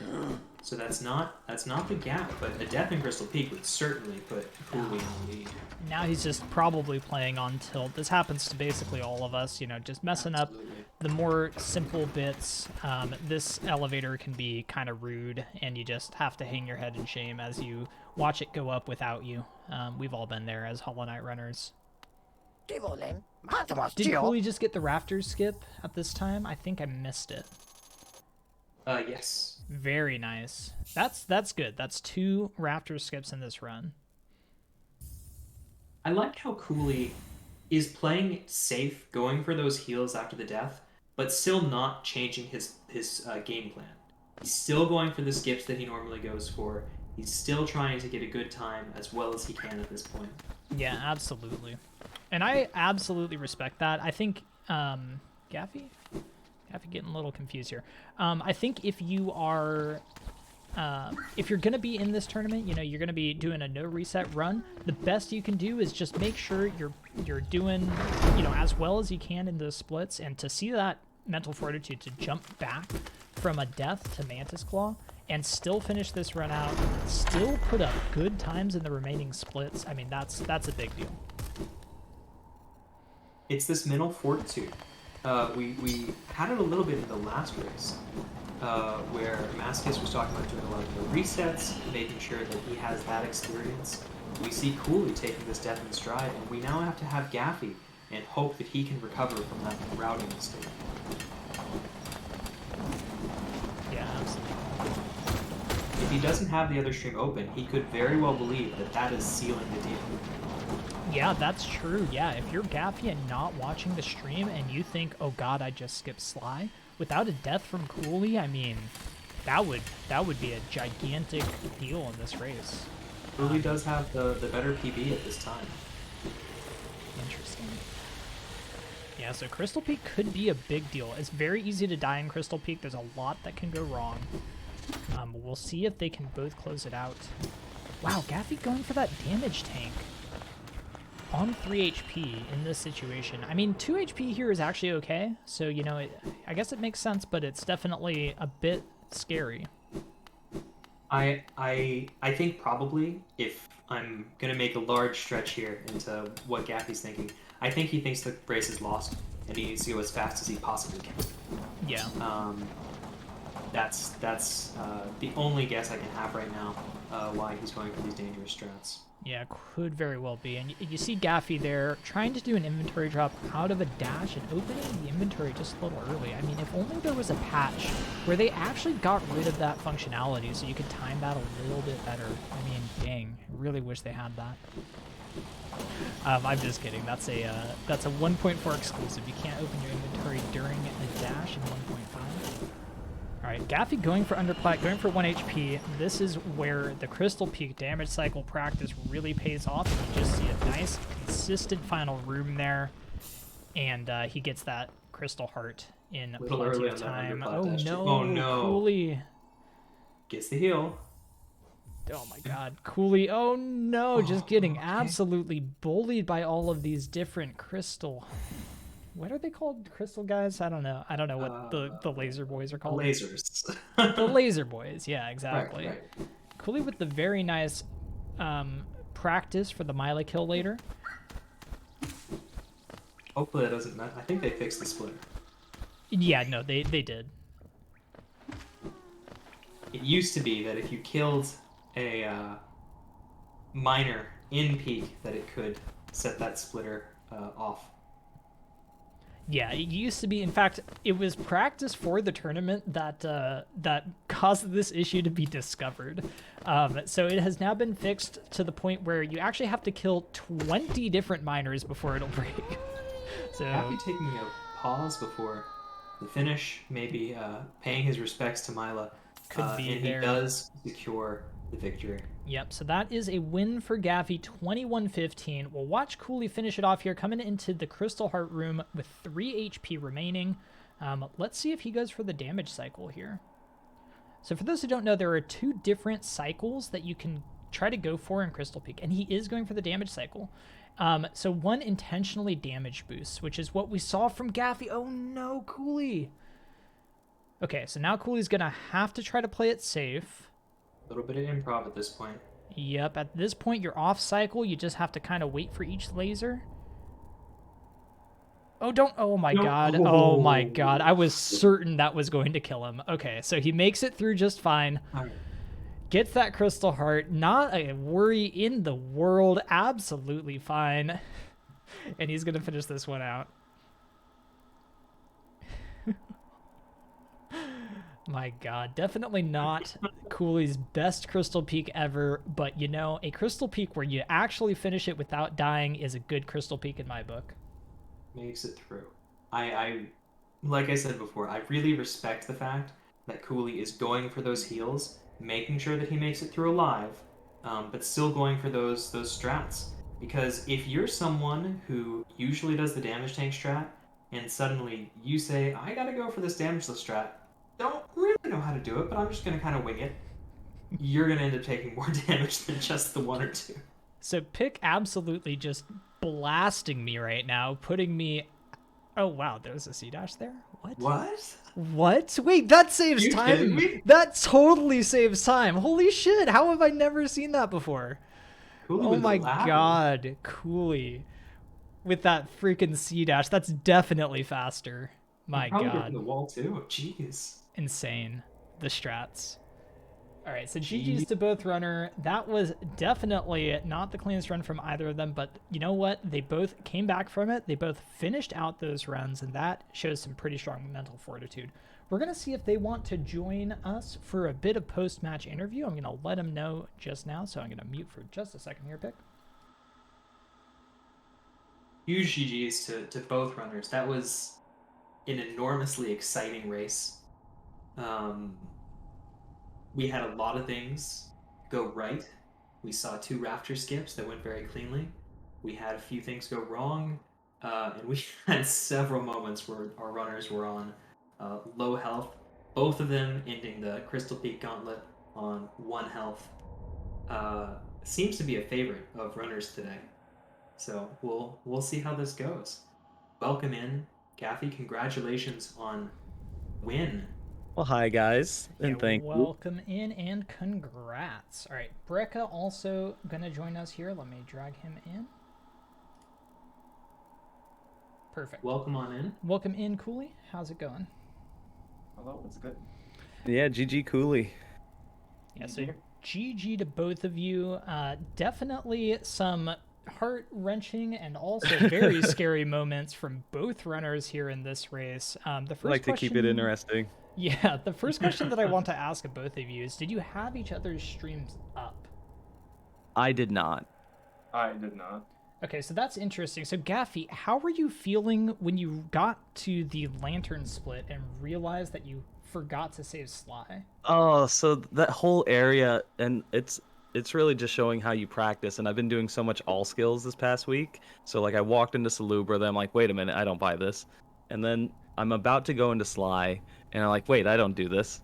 Oh, So no. to realize I get to the shop, I'm like, wait, his door's closed. I feel so foolish now.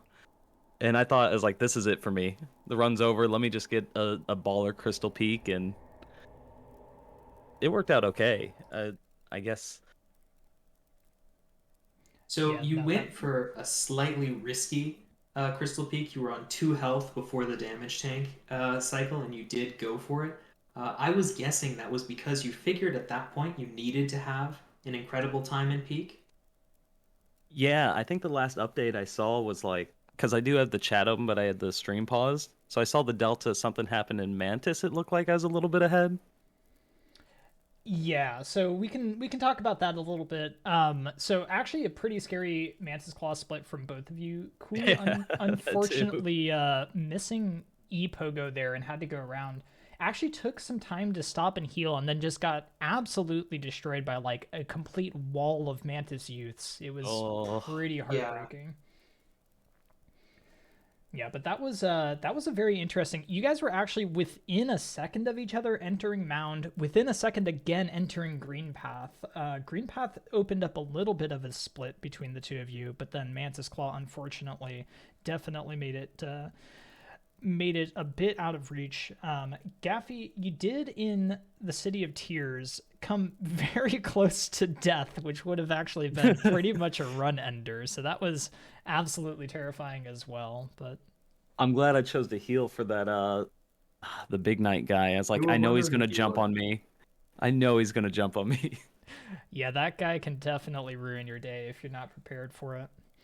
But yeah, Cooley, one thing that I want to ask you is, after that Mantis Claw split, we saw you pick it right back up and really close it out with a handful of pretty strong splits until, you know, Crystal Peak was definitely extremely rude, as Crystal Peak can tend to be. But you had a very nice city, very nice Gross Mom. So how did you, basically what was going through your mind after that Mantis Claw?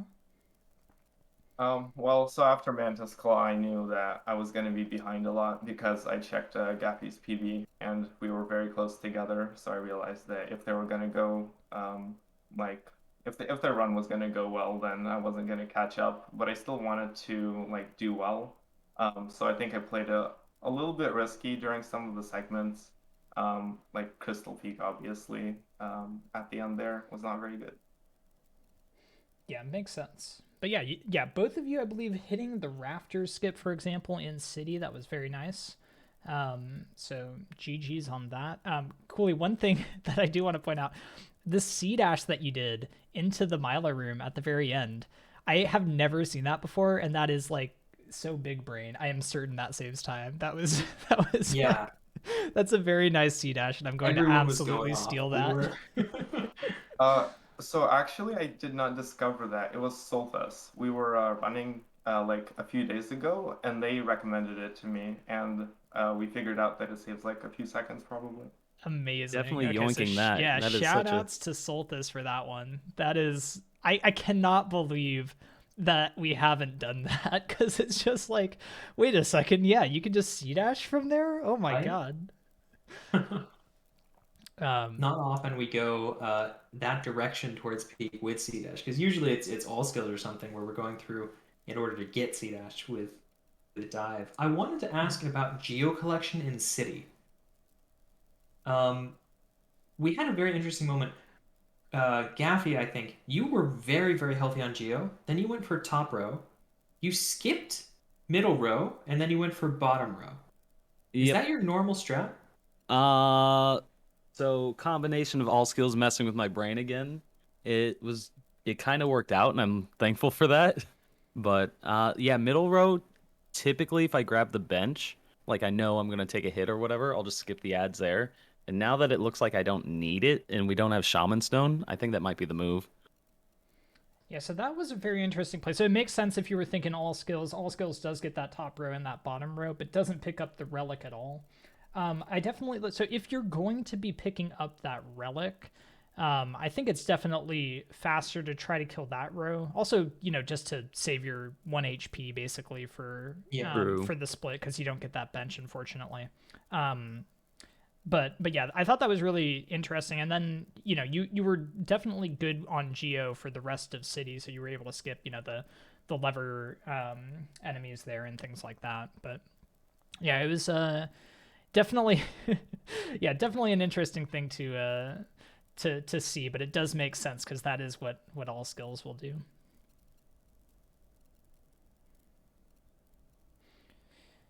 But yeah, we have a few more minutes here if you guys want it. Is there anything else that you want to add before we switch out and start getting ready for the next round here? I mean, just a big thank you to you guys for the hosting, restreaming, everything. And hopefully I clean up the next one. It looks like I'm playing Stratus next, who definitely has a much better PB. So need them to screw up a little bit and me to clean it up. Well, good luck. Best Y'all of are luck both to you there. Yep. y'all are both so close to those sub 20 times. So Cooley, I hope it comes soon, and Gaffey, I hope it comes in this tournament. Oh yeah, that'd be awesome. All right, thank you. Yeah, absolutely. You guys have a great day. GG to both of you. Thank you so much for participating in this Arcadian. And yeah, good luck in the next round, Gaffey. Thank you. See you later, guys.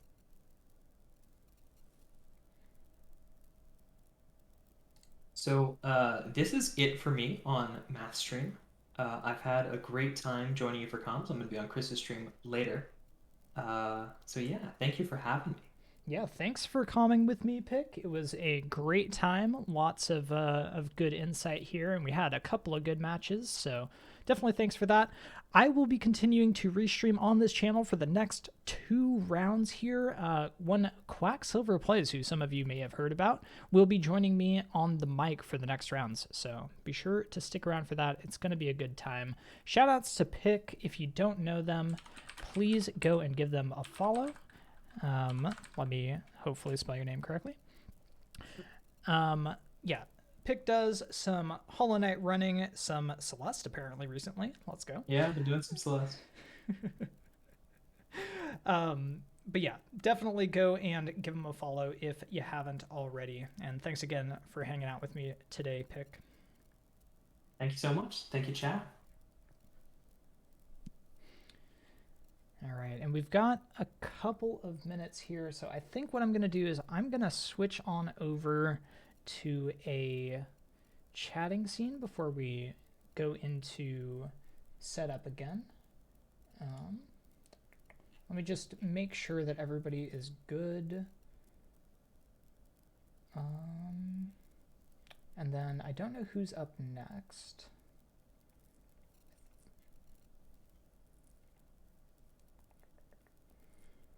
Yeah, I'll have to see which match I'm restreaming. So, okay, actually, let me switch to be right back. I'll figure this stuff out, and I'll be back in just a couple of minutes. So, I hope you all have a good little break here, and I'll see you all very soon.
Alrighty, hello everybody. I am back. I'm gonna switch scenes here for just a second. We have mostly set up for the next round, but we still have just a few minutes. So I'm gonna switch on over to, oh, of course. Hold on 1 second here.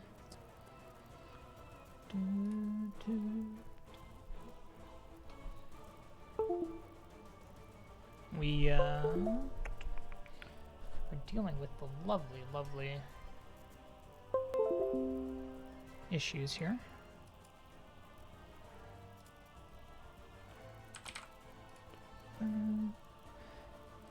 But yeah, I hope you've all had a pretty good break. We will be starting with the next round in about 5 to 10 minutes. We are going to wait for Quack, who will be our next commentator, and she will take just a couple more minutes here, I believe, before we get underway. Okay, so let's see if I can switch over to this scene here. Hey, there we go, I exist again. Hello everybody, how are you all doing? I hope you can still hear me here on this scene. And then let's go ahead and open up chat again. There we are. All right, so yeah, how is everybody doing today? We are just gonna be here in a just chatting corner for just a little bit while we wait for the next round to be set up. So I hope you've all had a good time watching these tourney matches. We have ourselves quite a bracket here. And maybe I can go ahead and share the bracket. Let's see if we can't, 1 second here. Let's see if we can't add that as a source. We'll do ourselves a lovely little window capture.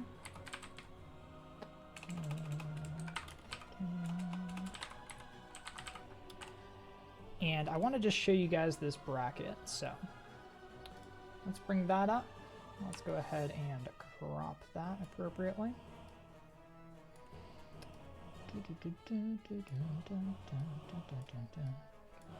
Alrighty, and let's go ahead and do this. So hopefully you guys can see the bracket now. It might be a bit tiny, so I will zoom in here, don't you worry. And now you should be able to see this. So let me just show you guys how this tourney has been going. So we have finished round 1, and basically what we've got here is these first 4 matches were, I believe, the ones that were restreamed. So you might have caught some of them. We had Eren versus Maso on this channel. They will be continuing on in round 2 here against Stickman Fabia. That's going to be a good one. Be sure to check that out if you were invested earlier. I personally will be restreaming this race right here, Cheese versus Cerpin. It's going to be a good one. I am sure that it will go well. So yeah, both of them winning their first round matchups. Of course, this is a single elimination tournament. What I can do actually is go ahead and pull up what their runs were from the first round. So Cerpin actually PBing in the first round with a 1930. That is, I believe, one of the few sub 20 times in this tournament so far. So Cerpin with a 1930 in the first round, definitely going to put some fear in Cheese. Cheese finishing out with a 2118 in the first round, PB of 2055. So Cerpin definitely setting the bar high here. It's going to be interesting to see how that one goes. I am sure it'll be exciting. But there's a lot of other really fun matches coming up. So let me see which ones are being restreamed. Let me take a look. Okay, so it looks like on Hollow Knight Community, if you want to check it out, it is Nyx versus Sneaky. It's this race right here. That's going to be exciting. Go to twitch.tv/Hollow Knight Community if you want to see that. And then I believe that we've got, let's see, Derpy versus Violet. No, sorry. Derpy versus Waz. Yeah, Derpy versus Wazanki. Violet is calming that one. That is this race here. That's going to be on A-Press's channel. So if you want to catch that, that'll be a good one as well, I am sure. Then over on Chris's channel, we have Allison 8-Bit versus Potato. Potato, the one who won by 0.2 seconds earlier in this tournament. So if you want to see Potato in Action. Be sure to check that one out. That'll be good. That's over on twitch.tv/chrysanthemove. And then finally, of course, on my channel, we are going to be doing the race between Cheese and Cerpin. So that's going to be exciting.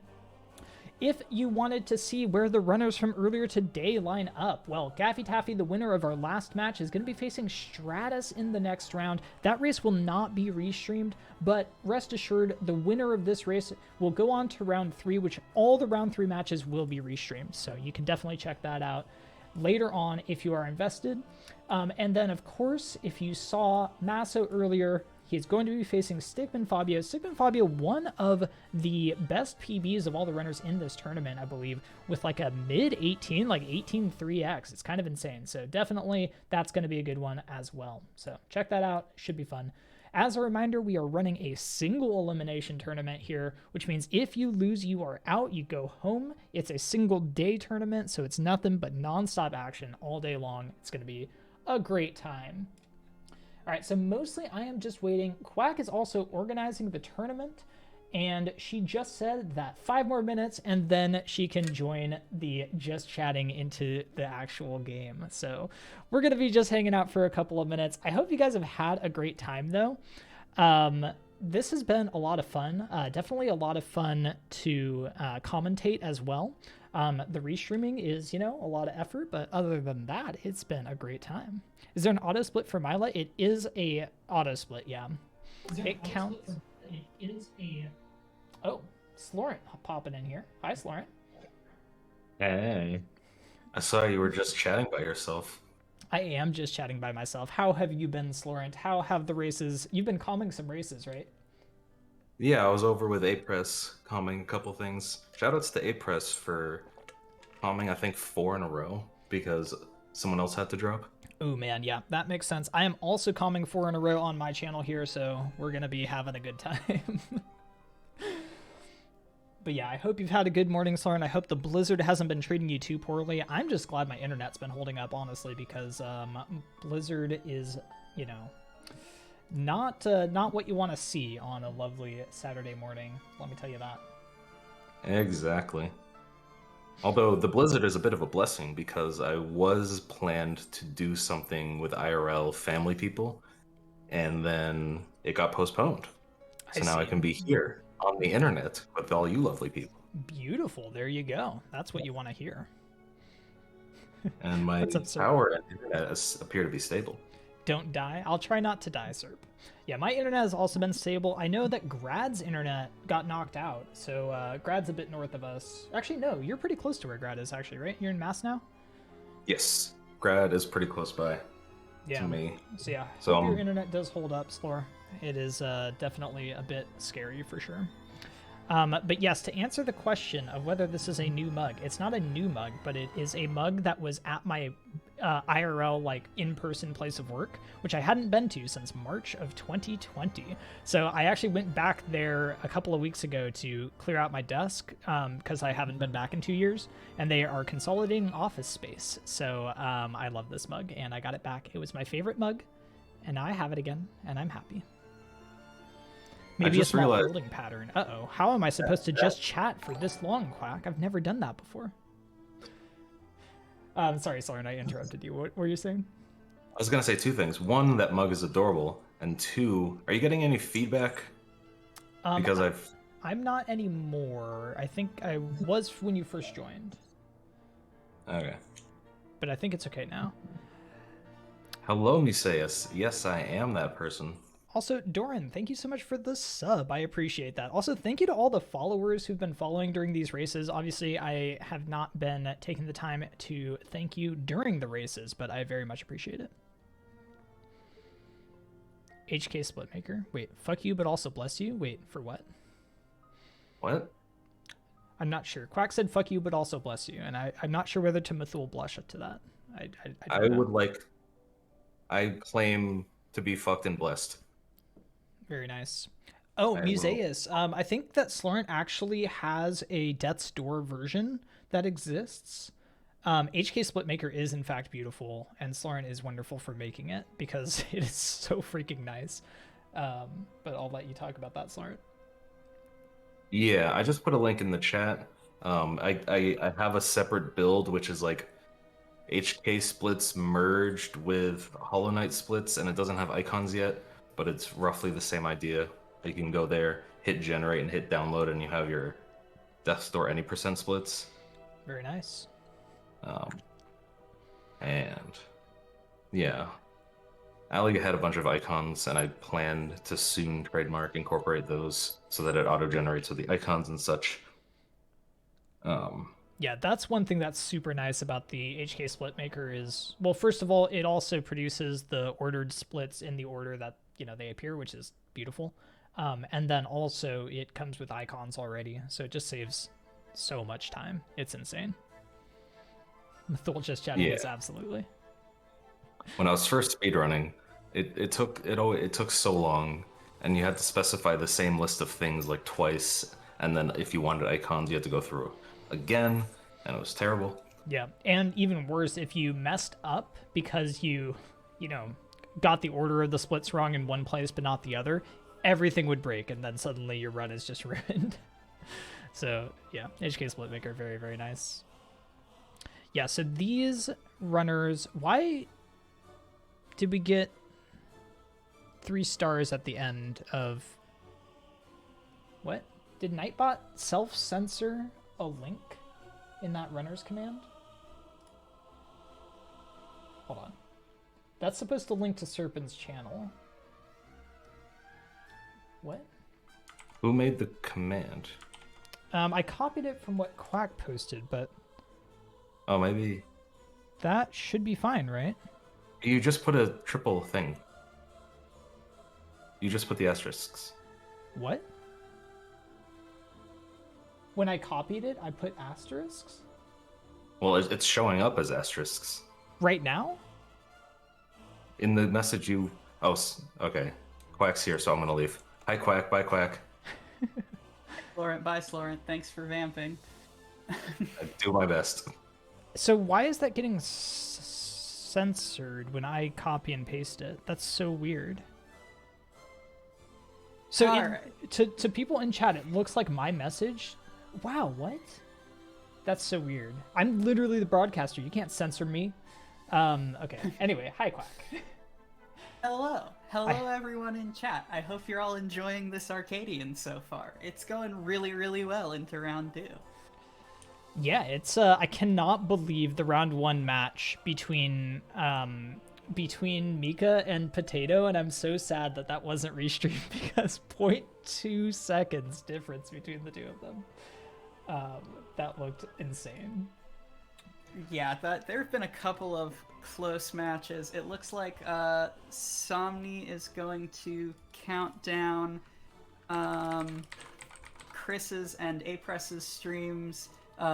Exclamation mark multi restreams. I don't know what it is in this channel. There's multi and there's streams. Fuck yeah.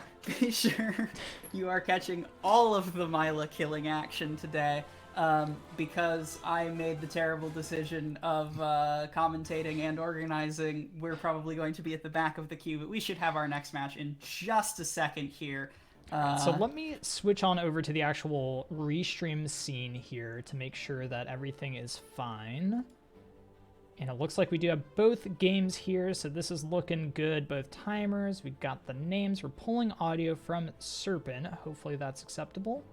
Let's do that. And then this is kind of loud, so let's turn it down just a little bit. I think it should be okay. Now we're gonna actually kill the music that we had going. So, okay, good. I think we're set up. We are just about to go. Yeah, I know it was loud. Is it still loud? It shouldn't be loud anymore. It's still hella loud? I'm looking at the audio levels. Y'all are lying.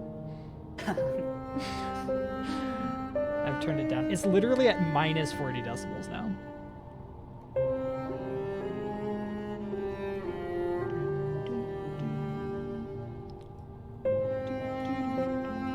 I literally only have one source, guys. I don't know what to tell you. I can put it at like minus 75 decibels if you want. Here, now it's basically muted. To go more and more muted. We're just gonna mute it. It's fine. It's funny getting because through chat the is queue. on a delay, so I don't know what they're saying with like when they say it's good now. I don't know if that was like the previous adjustment or not, but it's fine. Okay, so I assume, Quack, that you are handling getting the countdown. I am. We are just at the final leg of the countdown before we're getting HKC kicked off, and then we will get our racers started here. So I assume you've been talking about the bracket up to this point? I have. I showed the bracket for a little bit. This is round 2 for those of you who weren't around for that little just chatting bit. And this race here is straight in the middle of the bracket of round 2. It is between Cerpin, who has one of the few sub-20 times so far in this tournament, and Cheese, whose PB is a 2055, is what I have on file, I believe. So this is going to be an interesting race. We'll see what can happen here.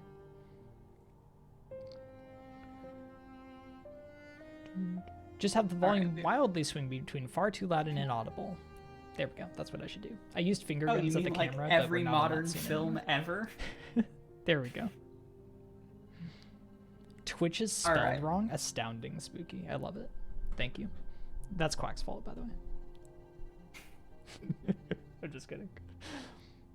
All right, we have counted down our runners, and we are getting started here. So yeah, so Cheese versus Cerpin. Looking at our secret runner notes, Cheese finished the first round with a 21-18, and Cerpin with a 19-30. That's past match data. So it looks like Cerpin may be slightly favored, but as the sum total of races today has very much shown, anything is fair in Love and Green Path. Absolutely. So I mean, as watchers of this stream from earlier today may know, there are many places that you can die, including, but not limited to, Green Path, Fungal Wastes, the City of Tears, and Crystal Peak. So, you know, anything can really happen in these runs. It's a short run. There aren't a lot of boss fights, and yet things can go catastrophically wrong in the right hands. So we'll see what happens. This should be exciting. Should be a good time. Different live split fonts. Honestly, we may as well just completely cancel the stream at this point. Different live split fonts, totally unacceptable. It's true. Sometimes, you know, the setup percent gets away from you just a little bit. But yeah, as we move into our newest set of King's Passes of the day, I think this bracket, zooming out at the bracket a little bit more while we get through King's Pass and onto the action, I think we're starting to see the top times as we advance further into bracket starting to sort of crystallize around that 19:30 to 20-minute mark. So I'm excited as the tournament goes on to see more and more going for some of the riskier, more optimal strats, looking at things like fancy E-pogos down the line, like fancy green path movement down the line, and hopefully, yes, to your point, Math, no dying in Crystal Peaks. Yeah, I'm kind of interested. We've seen a handful of relatively sketchy, especially Crystal Peak strats so far. Haven't seen anybody go for Pogax. I kind of hope that that remains to be the case, but I've seen people go for the lamp damage tank in the last cycle room that isn't, you know, not the actual C-dash room, but the room with the lasers before that. And that, you know, they've done that on 2 HP, and I'm like, okay, we're going for it today. So there are some sketchy strats, there are some safer strats, and it is pretty fun to watch. And as the creator of the front and center Myla percent tutorial that will make you a Hollow Knight speedrunner, I feel like you more than anyone know the full spectrum of what is safe and what is greedy in these races. As we get into Forgotten Crossroads in particular, looks to be a clean double spike crossroads movement. At this point in the bracket, we've started to sort of filter down for folks that can move through crossroads with confidence and poise. Absolutely. It is interesting. We're seeing Cerpin here go through. Cerpin, a relatively experienced 1-2-2-1 runner, has done an absolute ton of practice and runs of 106%. But she is basically brand new to current patch, has done limited to absolutely no running of current patch. Getting the current patch inventory drop and current patch double spike basically right off the bat. So, you know, Cerpin basically just sandbagging here for us, I guess. Yeah, and Cerpin, who is a much larger fan, I think, of 1-2-2-1, also, entered the tournament with 26, I think, PB in Myla, and said, like, this isn't representative of me, I just wanted, you know, a Myla percent PB, and then in, like, the last 2 days leading up to the tournament has solidified her PB in that very competitive 19-19-30 sort of range. Yeah. So I'm excited for how she progresses through the bracket. Yeah, absolutely. Cerpin, we always knew, was definitely capable of a significantly faster PB, current patch or not, and she has really shown that today. From what I have on file, it looks like it was 1933 going in to this tournament, and then she actually PB'd by a solid 3 seconds in round 1 to get a 1930. I'm not sure if she had another PB between those, and that 1930 might not actually be her fastest time yet, but either way, it really shows how quickly she has taken to this category. Yeah, there's nothing quite like the allure of killing Myla to make one go fast. In this essay, I will. Quack, one of the preeminent Myla killers, in fact, organizing an entire beginners tournament to poison the minds of the youth, definitely knows what she's talking about here.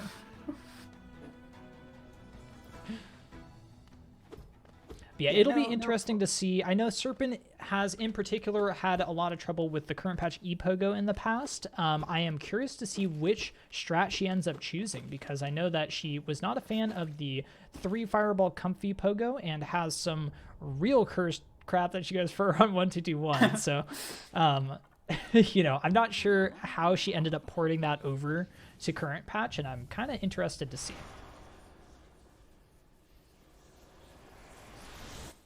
So it looks like a fairly close competitive VS time, sort of what we're coming to expect as this bracket moves forward. And so, of course, it's time for everyone's favorite game. Who do the Balders favor? I think with limited data, to be fair, from hounding as many restreams and individual runner streams as I can, I think the record is 13 combined Balder spits so far this tournament. No. Given the one-day of nature of this event, unfortunately, we don't have great data tracking about things like Balder spits that we've been able to get set up for things like the All Skills tournament from earlier. But from what I have seen and what runners have disclosed, I believe that is the current bad luck record. Impressive. 13 Balder spits. Honestly, I'd be surprised if anybody matches that. Cerp with the double first spit here, getting 3 extra hits of sulfur basically free, so she's definitely cruising with some good Balder RNG now. And the accidental fireball out of the mash. I am guilty of that basically 100% of the time that you get an extra Balder there. That's so funny. This is, yeah, that's too good. That's too good. I love that. All right, so we see Cheese taking this safety bench here. As mentioned in a previous race, this safety bench is not required. So you are only taking it to get a full heal. Your hard save is actually set to that bench regardless of whether you bench here. So that's basically just a tournament safety, get some health for Green Path, and making up for that lost fireball with a pretty solid soul collection there in that room. Yeah, especially in a category like Myla percent, where it is proven suboptimal, except in our hearts, to grab Soul Catcher. The arrangement of the Gruzzers in the big room, yeah, you can see Cheese sort of struggling with their placement there. Yeah. The arrangement of the Gruzzers in that big room can really impact your time coming into Green Path. So with that Gruzz drop room, it looks like Cerpin going to sneak ahead into the third split of the run. Yep, absolutely. And Cheese getting... I think that was maybe a third spit there, maybe only second. I didn't quite catch the beginning, but not too bad RNG, nothing terrible. We'll see what Cerp goes for here. Green Path is relatively similar between the two patches, so I would be surprised if Cerp wasn't going for all the fireball skips and everything here. But we'll see what Cheese does. There have been quite a few runners that will just go straight for the backup. If you go straight for the backup on both fireball skips, each one loses less than 5 seconds, I think. I think the first one maybe 6 seconds or so if you go straight for it. So it's really not too bad. All right, here we go. Cerpin getting it. Just missed that jump the first time, but gets it first try that she actually shoots the fireballs. So pretty nice fireball skip there. Cheese, meanwhile, healing to full there, so unless we're doing a lot of bird farm here, yeah, no, likely going to go right for the squip backup. Unless Cheese can get it in one, it is possible to make this fireball skip with one fireball. It is not recommended, especially for newer runners, because it is much more precise, and yeah, we're going to see the squip we'll see right away. the immediate squip backup. Again, when you go straight for this and don't even attempt the fireball skip, it doesn't lose that much time. Squid being mean, though, oh no! That's rough. That's rough for Cheese. So the squid got a bit higher than you would like, and Cheese is really struggling with this. I'm wondering if she'll reset the room to reset that squid position. She's going to. Okay, that I think is probably the right thing to do. Yeah. Meanwhile, on Serpin's side, we saw Dude Pogo, unfortunately, not be able to back up well. It looked like Serp took a bonk there from an uncooperative dude, but walking around there only loses a similar amount of time to a first try Squid Pogo backup. So in the litany of green path backups, cruising on through. Absolutely. And she's, oh my god, just terrible luck with Eric today. So I don't know if you caught that, but Eric got caught in the ceiling. The lure didn't work quite as it's supposed to, and she had to mess around with him a little bit more, but is finally through that room and going to be coming up on this second fireball skip here. And make no mistake, even with all of that backups required, still faster than going around in green path. Oh yeah, Fireball absolutely. skip is very, very potent in the speedrun, in basically every speedrun of Hollow Knight ever. Yep. Unless you run spellless. But yeah, so Cheese here gonna skip out on Dude Pogo as well. Definitely taking the time to make sure that she's got enough health going through here, which is honestly the right play. Dying in green path is much slower than having to stop and heal. So, you know, if you need it, definitely take that kind of safety, and we'll see how that ends up shaking out for Cheese here. Gonna need to collect a bit more soul because of that healing. As we have unfortunately seen today, dying to Hornet is very, very costly. Because on top of everything else, you don't even have dash, so you must walk of shame back.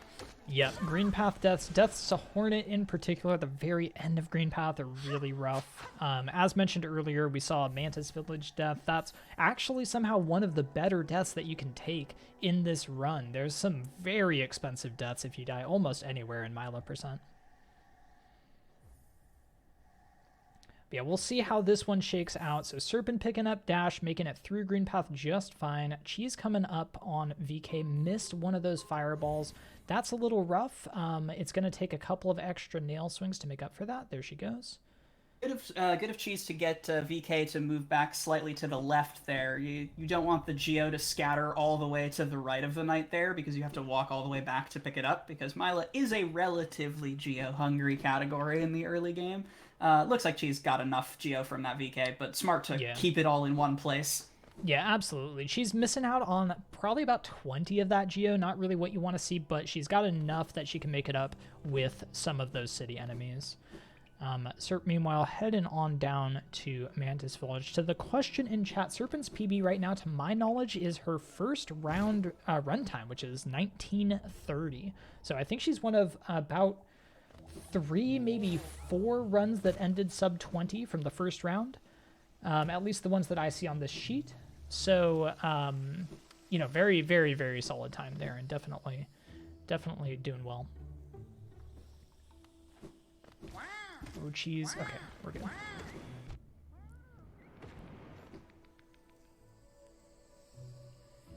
All right, making it through. Not saying anything, not trying to curse anything. Cheese with the slightly sketchy Hornet fight, but absolutely through. And so now we come to the question of Epoga. Yeah, absolutely. So this is what I alluded to earlier. Serpin, again, not a fan of the probably most common form of E-Pogo that we've been seeing this tournament, which is the 3 Fireball Comfy Pogo. Serpin, I know, has really not enjoyed that, so I am curious what she will go for here. We see with that green path that Serpin has taken a relatively large lead here, but as we've said before, a lot can change. Oh, look at this. Look at that. All right. Whew. Okay, so that, like I said, Serpin likes these more complicated ePogo setups where you can buffer every input. So that was what she was going for there. Unfortunately, missing it. We'll have to go around, but I think had enough of a lead to probably absorb this. But this is Cheese's chance to catch up. If Cheese can hit ePogo, then that might make a difference. Yeah, and I believe the strat that Serpin was using for that ePogo of, buffering dashes into the, extra dashes into the sidewall there is actually a relatively recent invention as well. So Serp clearly been hitting the practice for this tournament, which I appreciate. Yeah, absolutely. Yeah, I first saw that probably less than a week ago. So it's definitely one of the newer inventions. Oh boy, Serp having some trouble here in Mantis Village, though.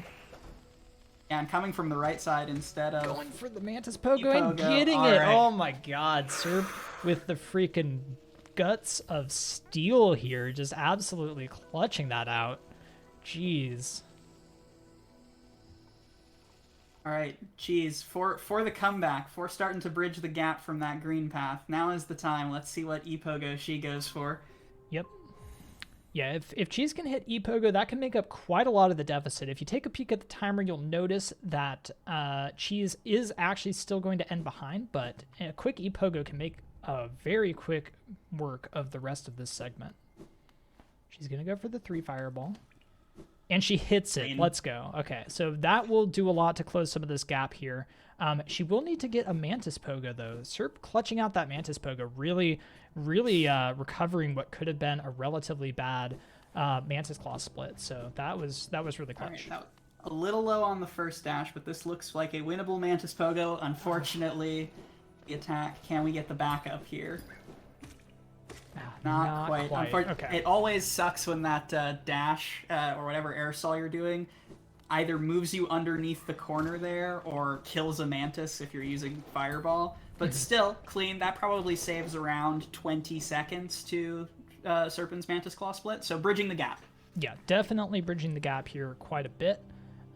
Even with that Mantis Pogo, getting that relatively quick backup there where you pogo the tall Mantis is definitely nice. That saves probably 5 to 10 seconds over having to go all the way around.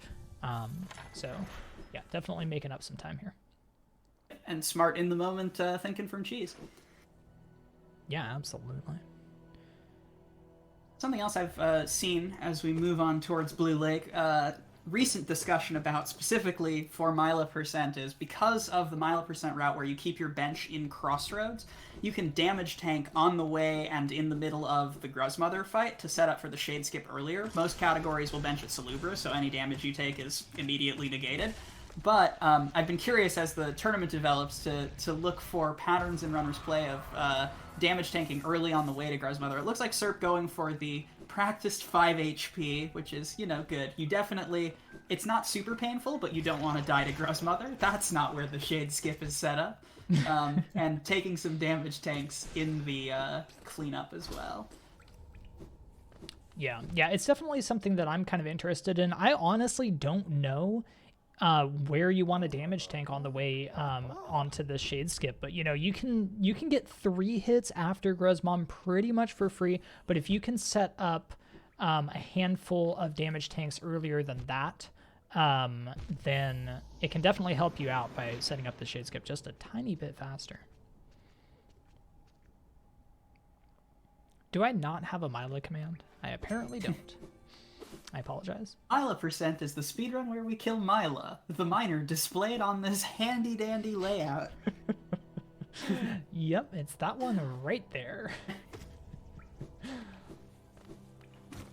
All right, we have this pseudo-sync between the runners as Cheese heads on to Gruzmother and Serpin comes back to do the Shade Skip. I kind of like that kind of serendipitous pseudo-sync. It's nice. Very cute. Unfortunately, there's Gruzmother. Yeah, Gruzmother breaking the sync. Tragic. So yeah, so we see Cheese, intentional or not, tanking down to 3 HP here. I think that's ideal. 3 HP is very easy to intentionally damage tank after this fight. 1 on the way to Sly and 2 on the way back. So that's definitely good. Having only 3 hits of soul. Oh no, missing that first fireball. That's pretty rough. This cleanup will not beat Cheese's fastest, but honestly, not that bad. Did pretty well to back good that backup. Cerpin also with 240 Geo coming into the Geo acquisition split. 240 is a pretty good place to be. Probably even a little bit high for not having set foot in city at all. Yeah, on she top can of Relics probably and Gorgeous Husk. Yeah, she can probably skip city row and just get the lever boys or something. We'll see. We'll see what she goes for. Typically, you need the bottom row of city enemies here, which is a little bit slow, or some enemies on the way to Gorgeous Husk. I think Serp can skip both of those.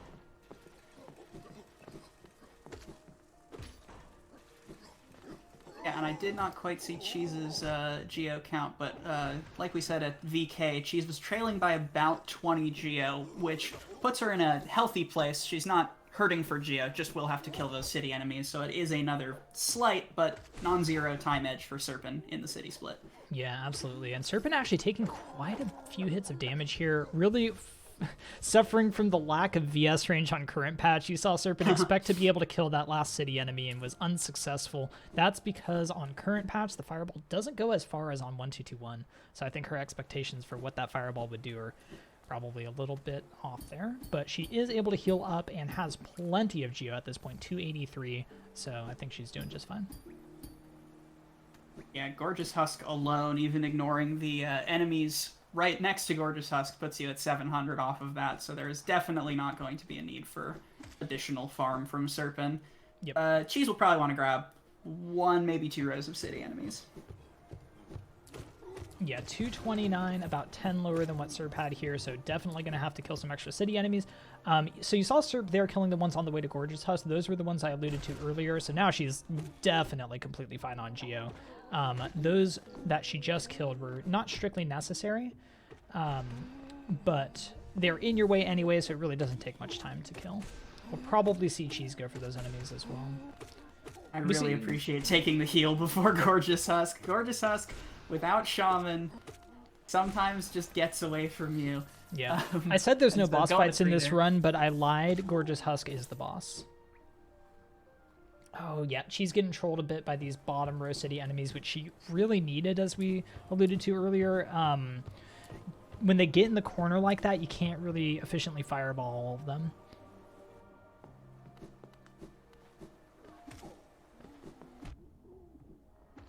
Alright, so yeah, Serp definitely good on Geo, but taking a couple of hits here. Gonna stop and heal. I think that's the right call in a tournament setting. This is the split where if you die, your run is completely bricked. You can't save it, without a gigantic Geo farm. If you die after Gorgeous Husk, because you need to make up 750 Geo, it's pretty rough. So Serpin taking the time to heal, I think that's the right call. Especially if she's not super confident in her rafter skip, or the movement post rafter skip in particular. Something that I've seen as an unfortunate pattern is runners will get rafter skip, and then the 2 enemies right above rafter skip will bully you around a little bit, and it's a very common death point for a lot of runners. So being at a comfy health total going into rafter skip is much better than trying to do it on 1 or 2 health. Absolutely. And we see a very clean rafter skip from Serp. And then some shenanigans after the Raptors skip. But you know what? At the end of the day, those 2 heals that she took earlier are looking mighty helpful as she sits here on 2 HP going into Lem. And she's also going to heal before Gorgeous Husk. Again, one of the most difficult bosses in the game. So that does make sense. Or I guess mid-Gorgeous Husk fight. But, you know, that all healing around Gorgeous Husk is good healing. Yes. Before, during, and after, all good. All right, so Cheese just a little low on Geo. For a while. Yeah. Serpin been over on Geo for a while. Cheese going to get presumably the 2 husks right by the lever. The lever boys, as we have started calling them. The Worth lever 18 boys. Geo. The lever boys are 18, yes. Oh, she's actually okay. Oh, she gets 1 lever boy, which is actually enough. So, you know, it Galaxy works. brain. Yep.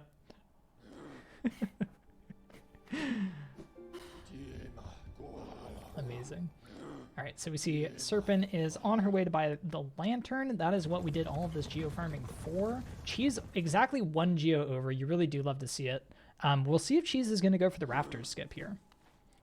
Definitely going to need to pull it off if she wants to make up some of this time on Cerpin, who got it pretty cleanly first try.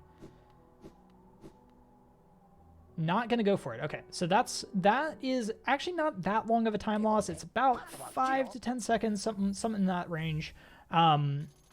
So it's not too terrible, but it's going to be hard to make up that time on Cerp. Yeah, so with this backup, instead of riding the elevator up, that only loses like 4 or 5 seconds. Oh no. Oh, well, Shouldn't have opened my mouth. Yep. All right. Second try's the charm. There we go. So that is why I said 5 to 10 seconds, because sometimes you take more than 1 try. Yeah, that does make sense. That backup is nice. I learned of that backup today when Eren did it. And that was pretty cool to see. I've actually learned a few new strats today from watching the runners, which is pretty nice. It is just the best feeling from a zoomed out Hollow Knight community perspective. Yeah, also, absolutely. Did that husk just jump clean over Cheese, or did I miss a damage in animation? I didn't actually catch it. Amazing. But so yeah, both runners going to be equipped for Lantern, Cerp having already bought it. And yes, to answer chat, Lantern is hard required. We couldn't skip it and just do Dark Peak's entrance because the toll is unloaded unless you have the Lumafly Lantern. So, yep. Assuming you're not getting Dive, which is a significantly slower alternative in a category this short, Lantern is required. Yep. Yeah, so Lantern or Dive are your 2 options. It takes too long to get Dive.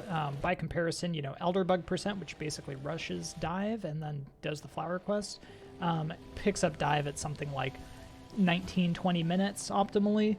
If I'm remembering correctly, maybe 18, which is significantly slower than what we do in Myla percent. So it's definitely... Which is the dive pickup in Elderbug Reki is, I believe, behind Myla percent world record. So yeah, exactly. There you go. So Lantern is significantly faster. So it's definitely the right call. Speaking of the right call, Cerpin going into the final laser gauntlet rooms of Sea Peaks with 2 health and no soul. So the question is, are we going for damage cycles? Are we going for damage cycle on 2 HP? Do we have faith in the underplat today? So here's my take on the issue. If you're on 2 HP, that's really not going to help you compared to 1 HP. Because if you fail underplat, you typically take 2 damage anyway. So I say we go for the damage cycle, and that's what Cerpin's doing. Yeah, Cerp agrees with you. Cerp, given that this is entirely identical between patches, this is probably very practice movement on Cerp's. Yeah, absolutely. And so Cerp just very cleanly moving through. And Cerp, basically with that, is going to wrap this one up. Looking to be on pace for another sub 20, actually, here. So that's pretty awesome, even with the missed Epogo. Cheese is going to be following up here in Crystal Peak. Honestly, not a lot has gone terribly wrong for Cheese this run. It was really just Green Path that that really gave troubles. So I think Cheese can be relatively happy with this run as well. Yeah, let's Green see how Path, the rest of Sea everyone's behated. Yes, absolutely.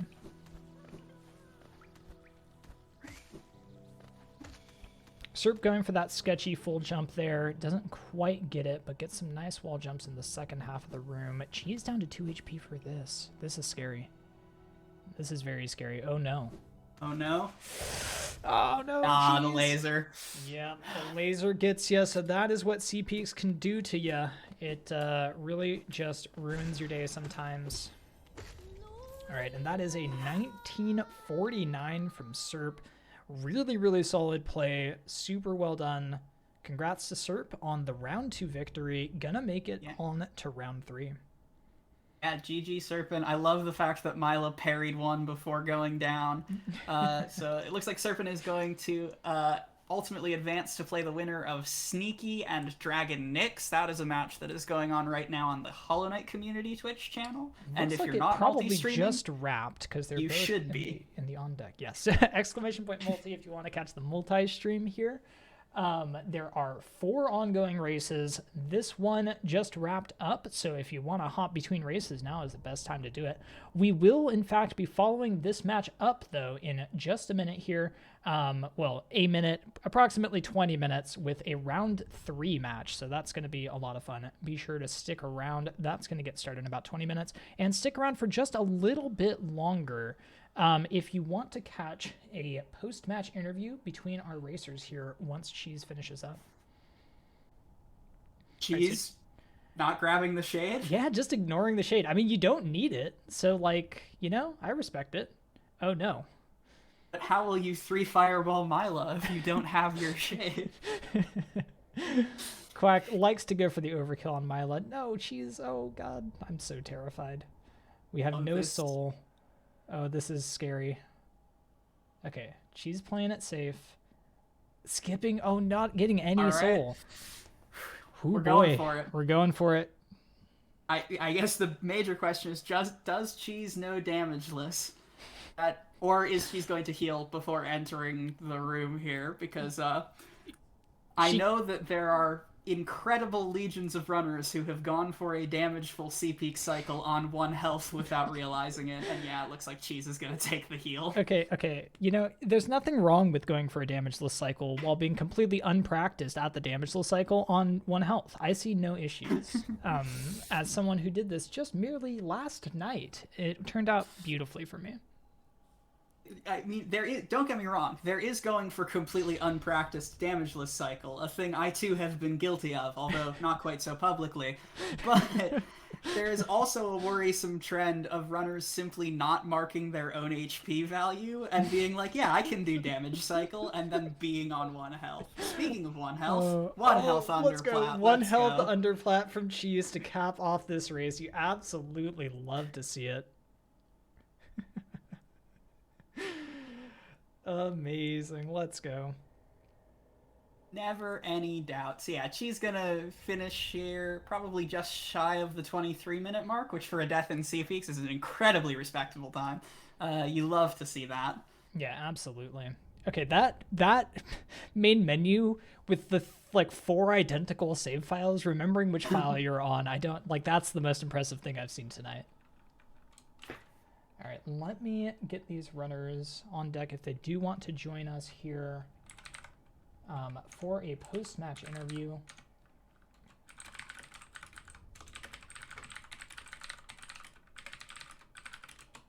You can hear me typing. It's beautiful. And I will wait until I see the Myla death on my screen. I think probably on Cheese's side it's already been done. Also, Quack, did you know you can freaking C-dash in that room? There's a C-dash from the left side of that room into this room. I saw CooleyBrekka go for it, and I was like, oh my god, that definitely saves time. I don't think I know what you're talking about, but I have seen a clip posted in somewhere. So yeah, GG to Cheese. Both ending on the 49-second mark. You love that. It's a cute little serendipity. We'll see if we can't get these runners in here for a post-race. All right, looks like Cheese will be joining us, so let me go ahead and move her in here. Hello, Cheese. Welcome on in. Hello, hello. And we will wait to see if Cerpin is going to join. I did ping her as well.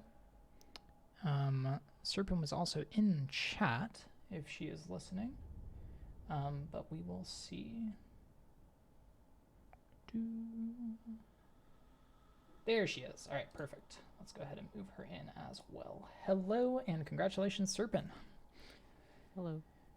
Hello. GG's. All right, welcome in, both of you. So, initial impressions. How did you feel about that race? Man. After that, after the squid thing. Yeah, Eric was incredibly rude to you today. I am very sorry. I got there and I was like, "Where is the squid?" I assume it was behind one of the, I don't know, black drape things, but I was just so confused. Yeah, it got caught on the ceiling there, which was definitely frustrating. The first, so yeah, that just everything with that squid was just straight up rude. I'm sorry for that. Understandable. Yeah, Cerpin, you had a very good run, 1949 with the missed epogo. That was a very, very nice run, and I'm pretty sure you're probably gonna get a nice PB sometime later in these rounds at this rate. Maybe, or not. I don't. Like, honestly, there's multiple runners with like 18 PBs, and it's like scary. That is true, yeah. We have a couple of runners with 18XX. Alli, I think, has 19 flat, so there's a lot of real good PBs. So far, I don't think anybody's broken the 19-minute barrier in the tournament. I think all the round 1 times were in the mid-19 range at the lowest, but we will see if that changes as rounds continue here. Alright, I'm with stress. Right, I'm playing that. Actually, update from the stats desk. We did get update from the stats desk. We did get a couple of 18XXs in round 2 matches. Oh, so wow, very nice. We are shaping up for it's heating up for a staggering tournament. Definitely heating up. All right, that is what we like to see. But yeah, big GGs to both of you. That was definitely a fun race to watch. Cerpin, you going for that 1 HP Mantis Pogo was so gutsy. I loved it. It was beautiful. So yeah, GG's on getting that. That was pretty awesome. I tried to consider healing, then I realized I don't have soul. Oh no. Yeah, I thought when you backed off to the right that you were just going around, but no, you were setting up the pogo. It was nice. That's even worse. That's like an even more guaranteed hit. Not gonna lie. Yeah, that's true. I tried that more than enough. We actually saw that earlier, where somebody went around, and unfortunately, that actually led directly to all of the Mantis youth being straight in their path. So did not exactly bode well. But yeah, both of you also having some sketchy very end of Crystal Peaks there. I think we saw 1 HP from both of you in the last room there. So very nice. Yeah. Like I knew I can't believe I missed that one wall jump and then I just died in God Cycle room. It was unfortunate. So yeah, second time around I still missed basically all the cycles I was going for. And I was like, should I do underplat? Absolutely. Absolutely. Gotta go for underplat to end the run. Yep. Yeah. To be quite honest, I just don't know how to do damage this cycle. And that's why I went for the 1 HP. You and me both, cheese. Yeah. We're actually talking about that because I don't know who it was, but I was worried because both of you were at relatively low health going into peaks, and I was worried someone was going to do the 1 HP damage cycle. Oh. I almost did that. I almost forgot to heal. You may have noticed. I was like, I should go get some soul and heal to 2 HP, perhaps. Yeah. I saw you on 1 HP going into that room and then skipping the one going back that's like in the laser room, and I was like, so she's not going for a heal though, and then you stopped and got the one under conga line, so it made sense. Yeah. I get hit on the one going back on the right more because when I'm leaving I get sniped by the laser. Yeah. Or I just fall down and I get hit, so I always go for the second glim back. Yeah, that's probably a smart thing to do. Yeah, this was definitely good. So did you guys have each other's streams up or the restream up for this race? Yeah. Gotcha. Yeah. Okay, so you knew where things stood even early on. That's good to know. Yeah, I was not listening, but I had them up to watch. I see. That makes sense. Yeah, bit of stream delay on the restream, but other than that, yeah. Yeah. I may have spoiled the underplat. I'm sorry. Or... Welcome in Potato. Potato, one of the runners in this tourney. The fact that Potato's rating makes me think that their round 2 match might not have gone as well as we might hope for the raider, but I guess I don't know for sure. Oh, was Potato the one who tied to the? I don't know. Tied to the Yes. second? Yeah, Absolutely. Oh, Potato amazing. and Mika had a race that was separated by 0.2. Oh my gosh. Yeah. Incredible. Insane. Yeah, it's been a spicy tournament so far. All right, so let's take a peek at the bracket coming up. So, Serp, you will move on to face the winner of Dragon Nix and Sneaky XD. So, I'm not sure if that. I think that race is over now, but I'm not sure who won it. That was unfortunately, Challenge is hanging right now, so we're trying to update bracket around all of this. Okay. We are trying to get all of that sorted right now. Fun TO insights. Yay! It looks like Sneaky did win that match according to chat. So, Serp, that is who you will be facing next. And yeah, geez, congrats on making it to round 2 here. I know that this particular run was, at least, other than the 2 points of Eric and Green Path and Crystal Peak, it was very solid. The rest of your run was quite good. So I hope you can go home happy with how you performed today. Yep, I was aiming for a 22, mid 22 for both. Got them. I'm happy with that. Nice, yeah, let's go. Although, man, the 50-second dash, very sad. Yeah, that feels rough. Yeah. I understand. But yeah, anything you guys want to add before we turn it over for our break and a setup for our next stream? Screw current patch Green Path. Yeah. Eric, please go die. That is all I have to say. And of course, thank you all for the restreams, and Serp is very cool. All right, see you guys later. All right, yeah, Awesome. Thank you so much. GG to both of you. And good luck in your next match, Serp. Yeah, good luck. Bye. All right, so we're going to break for a second. We are getting the challenge hanging issue sorted.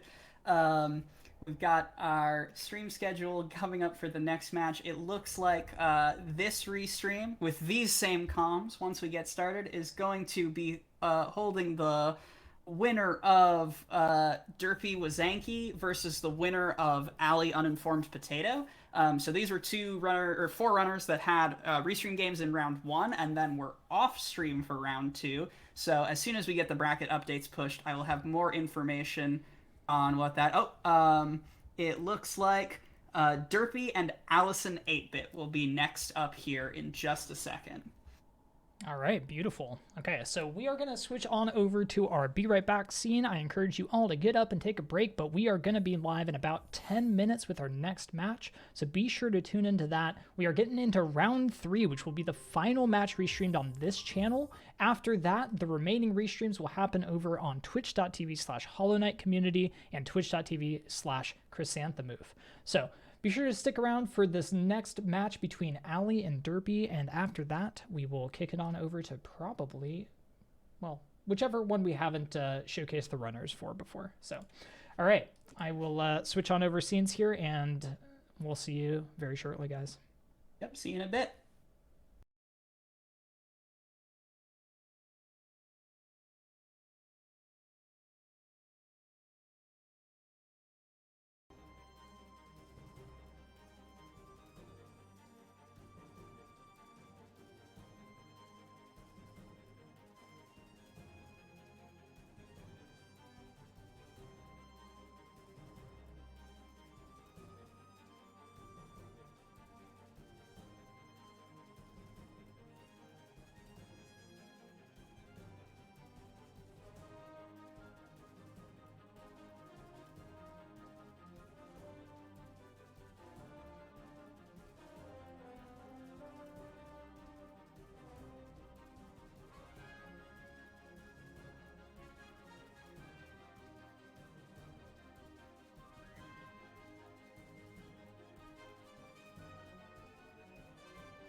All right, welcome back, everybody. I hope you're all having an absolutely wonderful time today.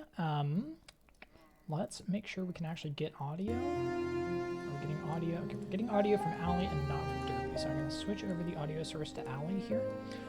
But yeah, how is everybody doing? We are back here with round 3 of this Myla Percent Arcadian tournament, a tournament aimed at beginner speedrunners, and it is gonna be a good one. It is between Derpy and Alli. They are 2 of the better runners in this tournament by PB. The PB from Derpy that we have on file is an 1852 with round 1 time of 1927 and a round 2 time of 1853, only 1 second off of PB. Oh boy. Alli, meanwhile, with a 19-minute flat PB, and she has been doing a lot of runs. I have a 20:07 time from her from round 1. I'm not sure what she managed to do in round 2. I missed the update on that. But I believe her round 2 time was a 1925, so we are getting to the absolute thick of bracket. Yeah, this is gonna be good. This is a match between 2 very close runners by skill and by PB. It's gonna be exciting. So I for one, am glad to see it. We're getting some good times in this Myla Percent tourney, let me tell you. World record, for those who don't know, is just under 18 minutes. So seeing high 18 times, that's very close for what is meant to be a beginner's tournament. They have really grinded down these times. They are doing an absolutely wonderful job here. Yeah, for context, I think when the signups for this tournament closed, this is going to be some very bad math, I apologize. When signups for this tournament closed, the average PB I was seeing was about a 22:30. And at this point, even before tournament start, the average runner PB was definitely hovering around the 20-minute mark. People have done an insane amount of grinding and practicing for this tournament, and it makes my heart soar. Yes, absolutely. It is really, really, really wonderful to see. I mean, the times have just been plummeting down, people getting multiple minute PBs. I mean, the sub-20s, the number of sub-20s we've seen from these runners is just incredible. Right, so we are second in the queue right now for counting down runners, so we should be getting started momentarily. And I just want to highlight and emphasize, I think, that Derpy's round 2 time was 1 second off PB, which is absolute insanity. Absolutely ridiculous.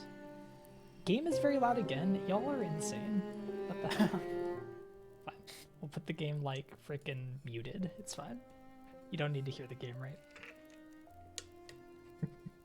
All right, we've turned the game down considerably. All right, while we fend off some of the things. So, for those of you that are not multi-streaming, A, you should be. B, we are now at the point of the bracket where every remaining match is going to be live streamed somewhere. We are into our top 8 at this point. The top 8 contenders in this tournament are Floofy, Stickman Fabio, Derpy, Allison 8-Bit, that's this match right here, Sneaky XD, cerpintext, Webcritere, and Stratus. We have already whittled down the field from 32 entrants, which has been absolutely mind-blowing, to this, the final 8, and another half of them will be shed after this round. So please, from the bottom of my heart, if you're not multi-streaming, be sure to check out this channel, the Hollow Knight Community Twitch channel, as well as the restreams at twitch.tv/chrysanthemouth and Apress. Absolutely. So again, all the matches are being restreamed. So if you've got a favorite runner and you want to see how they're doing, make sure to check out those streams. They're going to be somewhere. And the winners of this round will secure top 4 places in this tournament. We will have a gold medal match and a bronze medal match. Also, Mika, I beat you on my screen, so get wrecked, Mika. Yeah, so this is gonna be exciting. This is the last round that I will be restreaming on this channel, but you can catch the rest at twitch.tv/hollowknightcommunity and twitch.tv/chrysanthemouth. I'll mention those again at the end of the stream here today. But yeah, this is gonna be a good one. It's Alli versus Derpy. Like I said, 2 very equally matched runners. It's gonna be exciting. All right, and the runners have been counted down, so we will see them off momentarily here. Let's kill Myla one more time. Let's do it. Also, Mika, probably by 0.2 seconds. I'm sorry, that is too good. Oh, please tell me that you've saved the VOD for that, Mika, because I really do want to do some post-commentary on that. I need to see it too. All right, here they go. Both runners have started. We are underway here, going into King's Pass once again. I hope y'all are as excited for this as I am.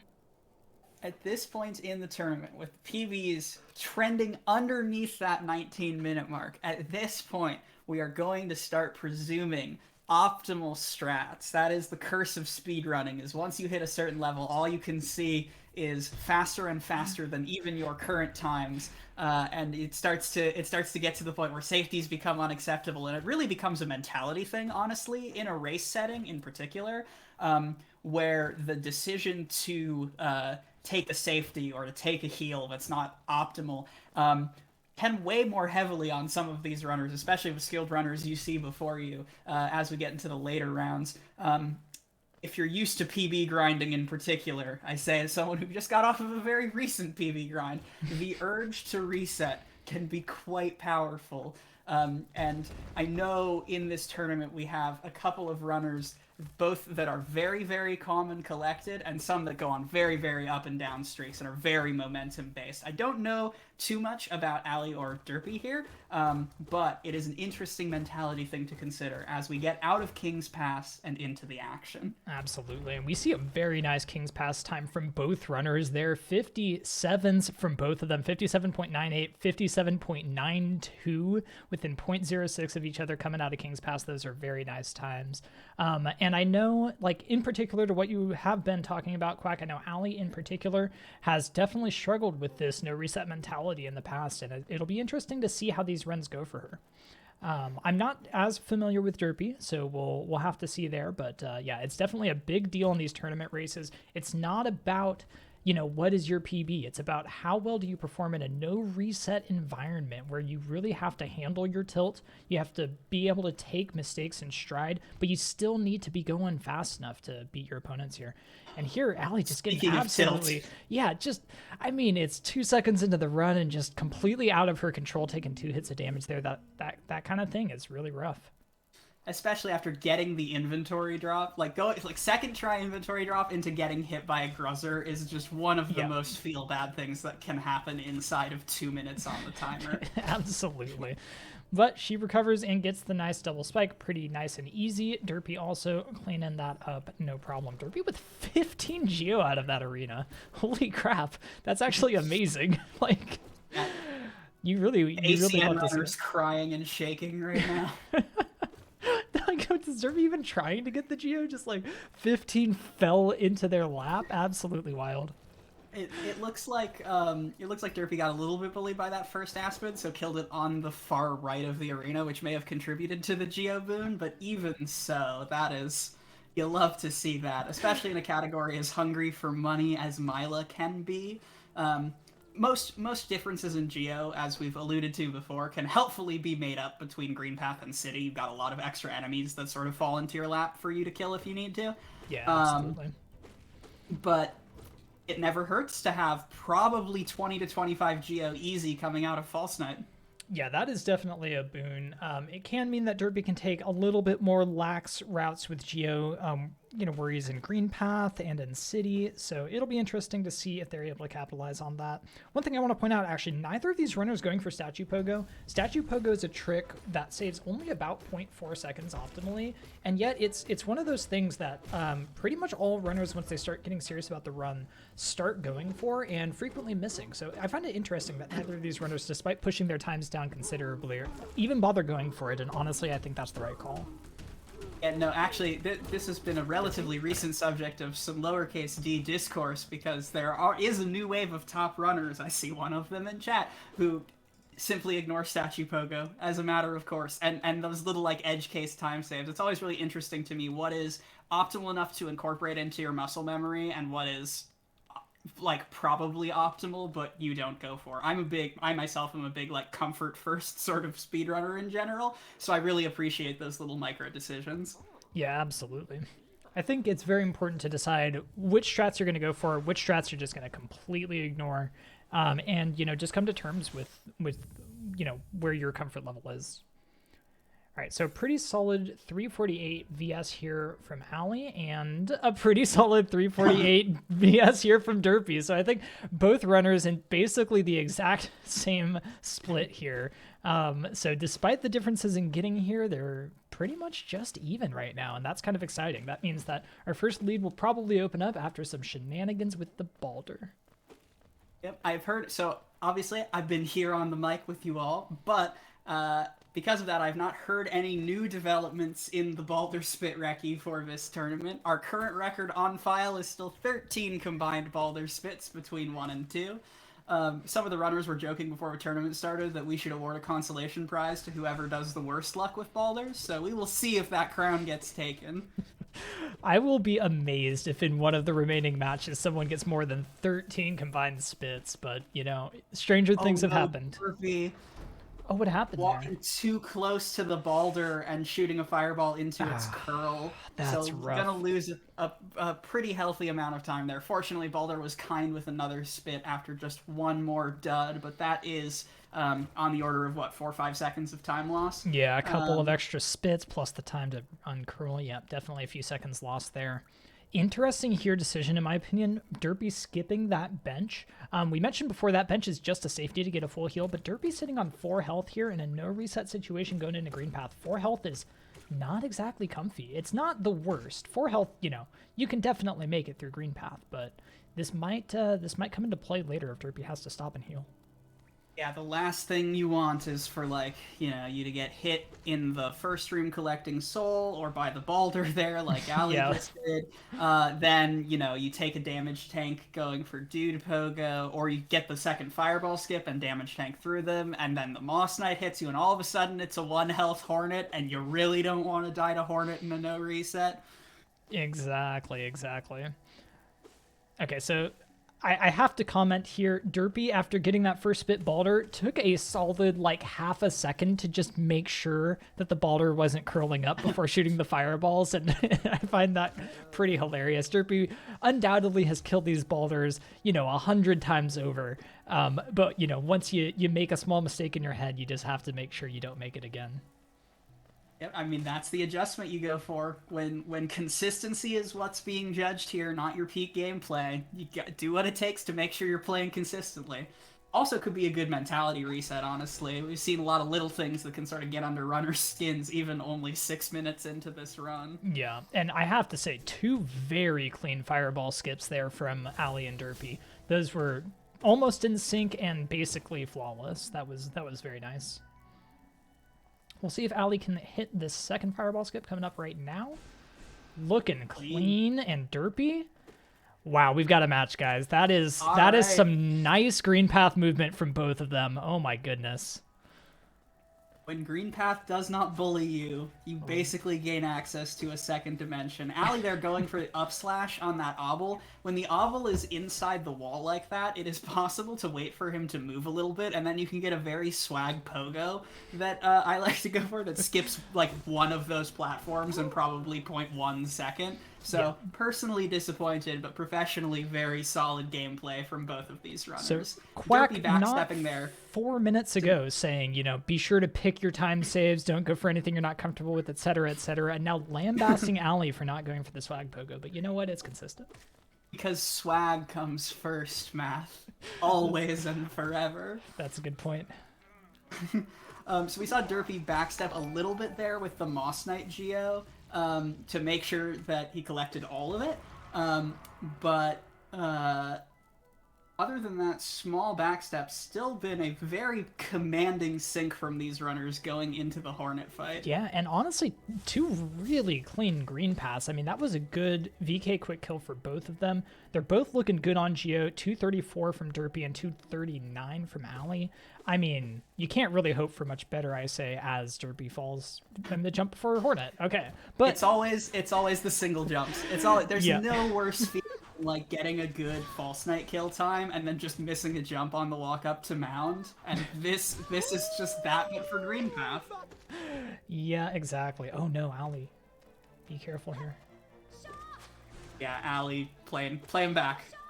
Yeah, definitely taking her time here, making sure that Hornet doesn't ruin her day, and she gets the kill. Not the cleanest kill in the universe. Definitely could have hoped for a little bit better, but, you know, at the end of the day, when you don't die to Hornet in a no reset situation, you're pretty happy. And these are low 8-1x cloak pickups. I mean, those are good times. Those are very good times for cloak. Stellar times. It looks like Derpy might have snuck ahead very slightly into the lead. Yeah, with that.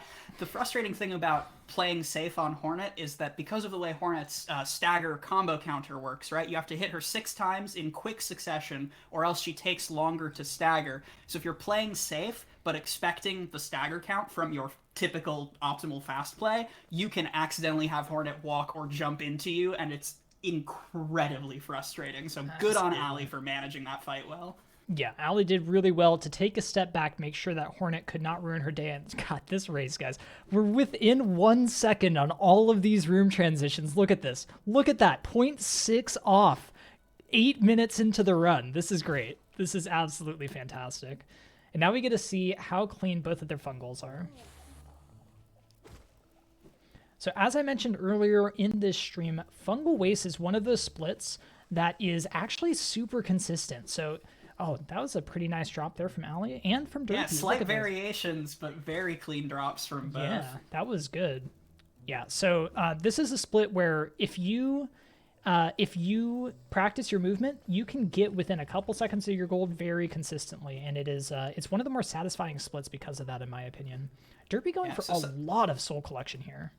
Yeah, that was exactly what I was going to say. I know Alli is a fan of one fireball e-pogos, and indeed was one of the first people out in front of the tech, such that it is often called Alli pogo. And Derpy, I am guessing with this soul collection, going to be going for 3 fireball comfy here. So Alli, you know, makes up a marginal time difference on the soul collection, although there's the 2. Yeah, we'll so see from Alli likes to get a second hit of soul just in case she misses her pogo here. Yeah, so there you go. Now she gets another try. And we'll see if that pays off for her. Oh, just barely missing it, but didn't waste the fireball. Can still go for it. Meanwhile, Derpy also having some trouble with 3 fireball at first, but all right, Derpy but ahead does coming out get of pogo. Yep. Alli really struggling here. Gets it in the end, though. True. So that still saves a huge amount of time. So getting that extra soul, definitely worth. That was a real 4th try e-pogo, so definitely losing some time compared to where she wants to be with that, but not catastrophically. She didn't have to go all the way around, so I think she can rest happy with that. And Derpy missed the lever there, so couldn't set up Mantis Pogo, but was able to back it up. That backup was nice. And then Alli with a pretty smooth Mantis Pogo on her end. Had to go for the double Pogo on the second Mantis, but gets it. And we've got a match here, guys. I mean, this is within 5 seconds or so. Yeah, this is about 6 seconds off. That's crazy. We have a real close match. Anything can happen at this point.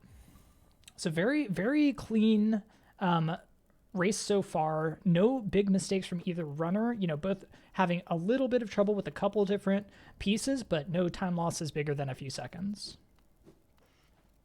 Yeah, you can tell the race is super, super serious, right? Both in terms of competitors and their, you know, general level of comfortability and familiarity with the game, but also in terms of being in the moment. You can tell it's serious when you see the pre-jumps. In Hollow Knight, right, it is, you want to jump slightly before you walk off ledges, because that way you're falling faster by the time you're actually at ledge level. It's like physics or something. Don't quote me on that. Cthulhu's here. But it is generally considered good practice to pre-jump off ledges in like 90% of scenarios. And watching runners like go for all of the consistent pre-jumps, especially you see that little tiny hop from Alli there. That's like, we're in the race. It's time. It's go mode. I love this gameplay. Yeah, it's very satisfying to see that kind of pretty optimized movement, honestly, from these runners and in this tournament. I mean, as a reminder, this tournament is a tournament aimed at beginners, but some of these runners have really grinded out top times in this category in preparation for this tournament, and it's really, really inspiring to see. So pretty clean movement here from both of them. Plenty of soul for Alli.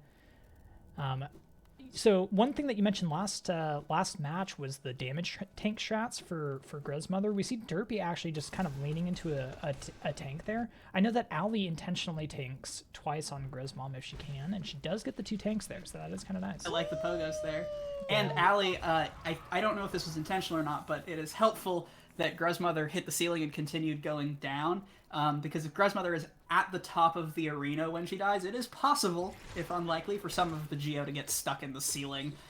It's not as painful on Myla % as some other categories, since Myla % can make it up in city, but it still sucks to only walk away from Gruzmom with 40 of your 50 Geo that you're owed. Absolutely, yeah. Alright, so Derpy definitely bringing out a little bit of a lead there with this, the Gruzmom cleanup, which gave Alli a bit of trouble. But Alli gets those optimal damage tanks and takes a very, very quick death to set up the shade skip there, so might be making up some of this time.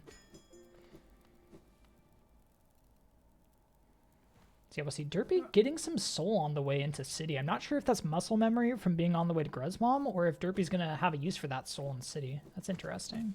Alli doing the same, actually. Again, same question.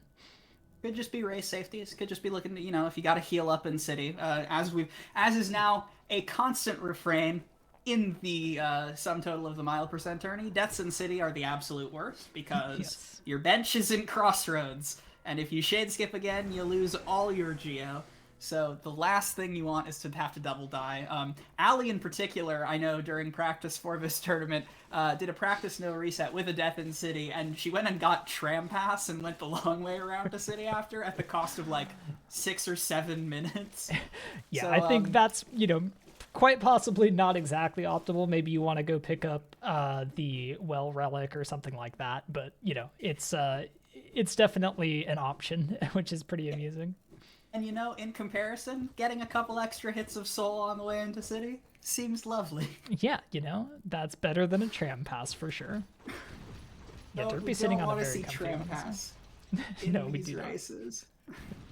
And Derpy killing this top wave. All right, so yeah, Derpy almost certainly going to be good on Geo. Yeah, after the journal here, going to be sitting at almost 300.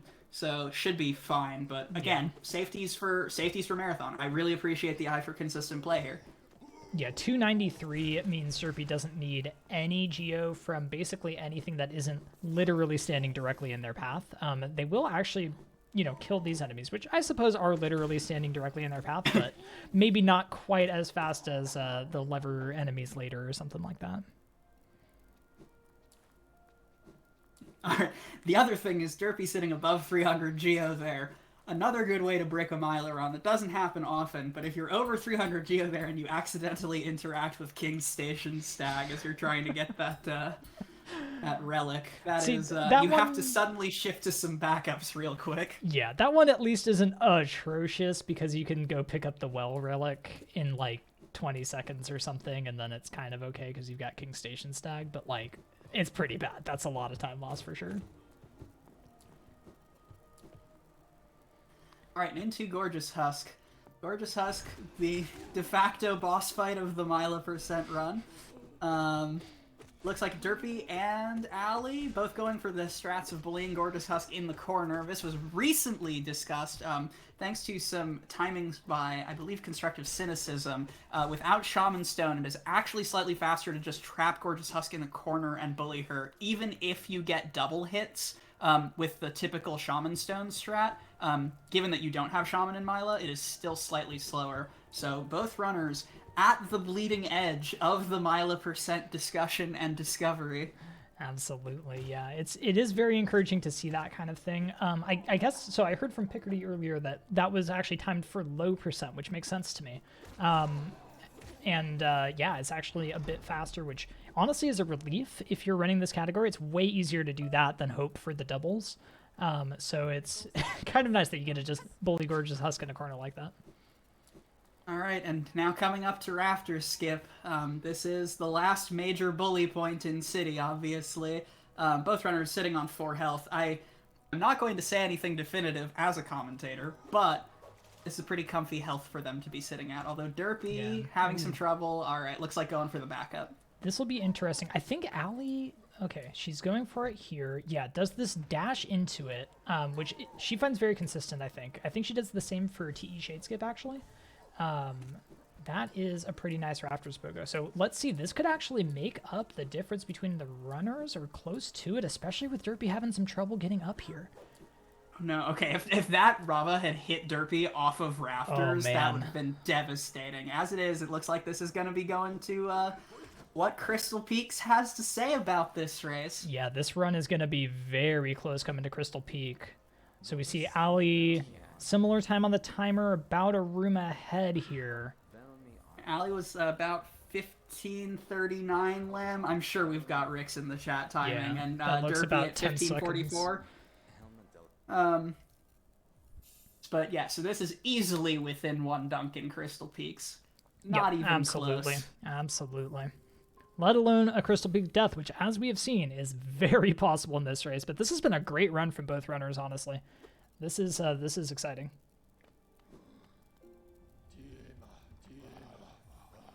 All right, into Crystal Peaks. Everything in Crystal Peaks is cycles. So with runs this polished, you really hope to see just beautiful hitting every single cycle and nothing goes wrong. But if things go wrong, the improv necessary to hold it down is going to be absolutely tested between these runners here. Yeah, I think one of the beautiful things about Crystal Peaks in a race like this is precisely what you mean there, which is we know how it looks when everything goes right. You know, you watch everybody's PBs, you watch world records, you can see how Crystal Peaks looks when you're hitting everything. But what you really don't see very often is what you have to do in a no reset situation. And when you fuck up that laser room, let me tell you, it is a mess. And seeing how runners can react to that is actually really kind of interesting. It's one of those things that really separates out a lot of people who do a lot of no resets versus people who are just grinding for PBs and will reset on whatever split. So it's gonna be interesting to see what we get from both runners, what kind of risky strats they're going for, and what kind of cycles they're able to get.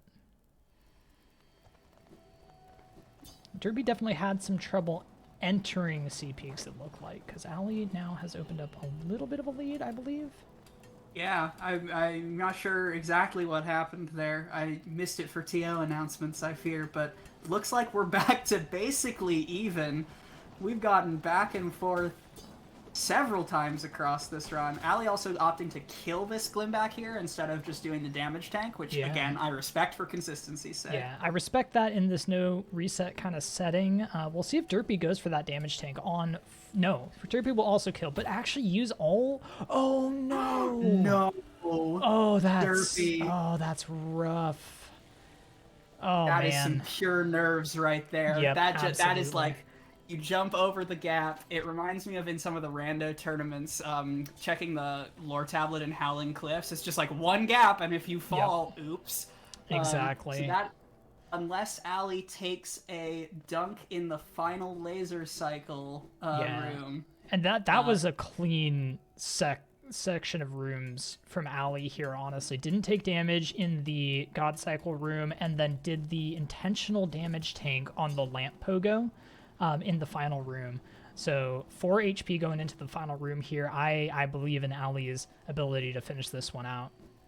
Yeah, and Derpy sitting at 2. We've talked about this before. You probably go for damage cycle here. It's the end of a Myla % run, but given the movement flubs, yeah, I wonder if this is weighing on Derpy's mind. Yep. Oh, God, oh, no. Oh, no.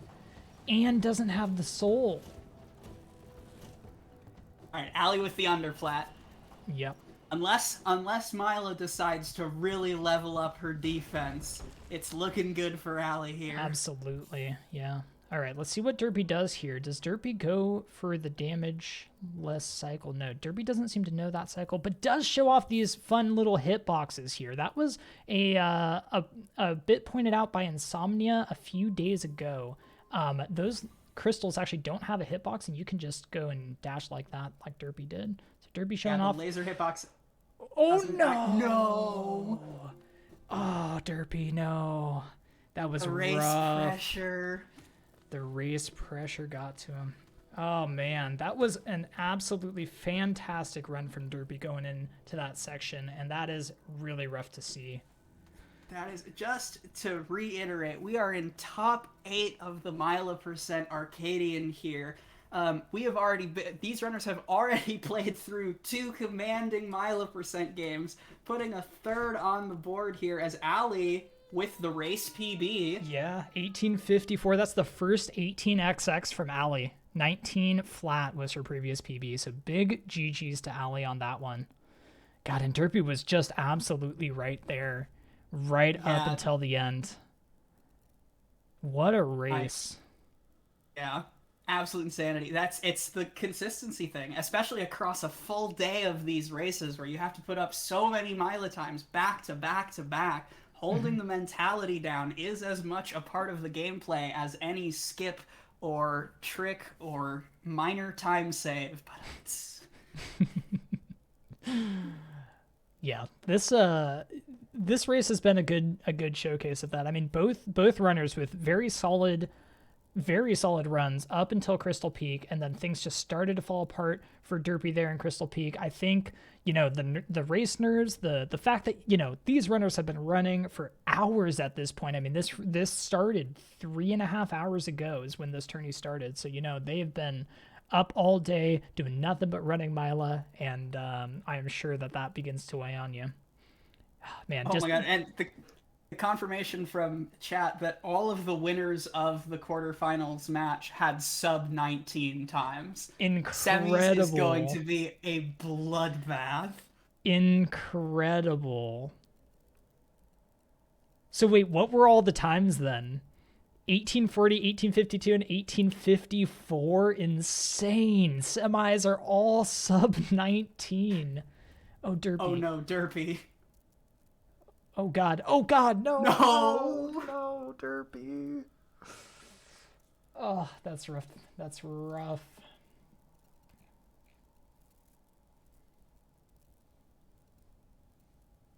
All right, at this point, hold out, finish strong. I believe in Derpy's Crystal Peaks. I honestly love the inclination there.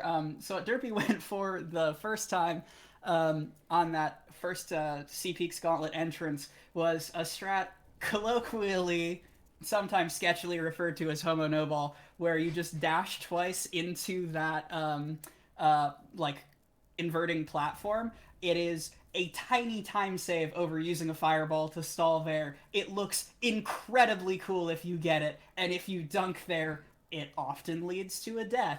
So, respecting that with the first death in Sea Peaks, Derpy is probably running for content at this point and trying to give the people a show, I respect the hell out of that. Let's root for this third Peaks so that Derpy can finish strong. Absolutely, yeah. Yeah, that trick, for those who don't know, is incredibly precise. You need basically a perfectly timed second dash in order to not dunk. All right, Derpy goes for that double dash strat here too. I like that.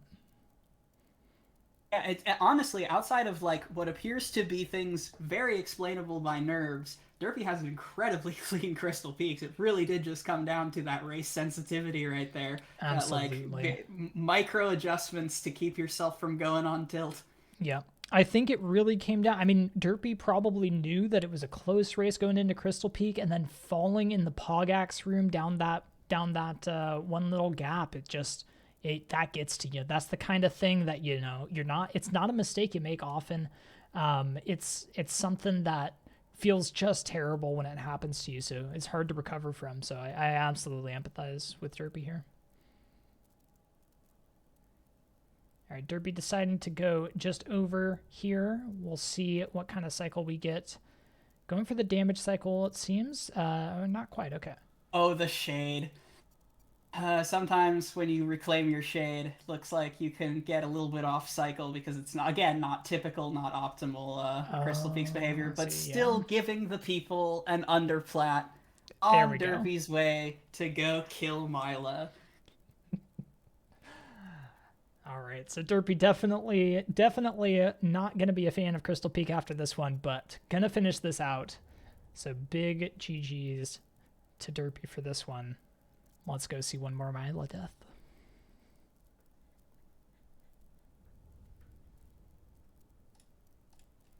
Let's go see one more Myla. So gonna finish, looks like just over 23 minutes, which for multiple deaths is still a staggering time.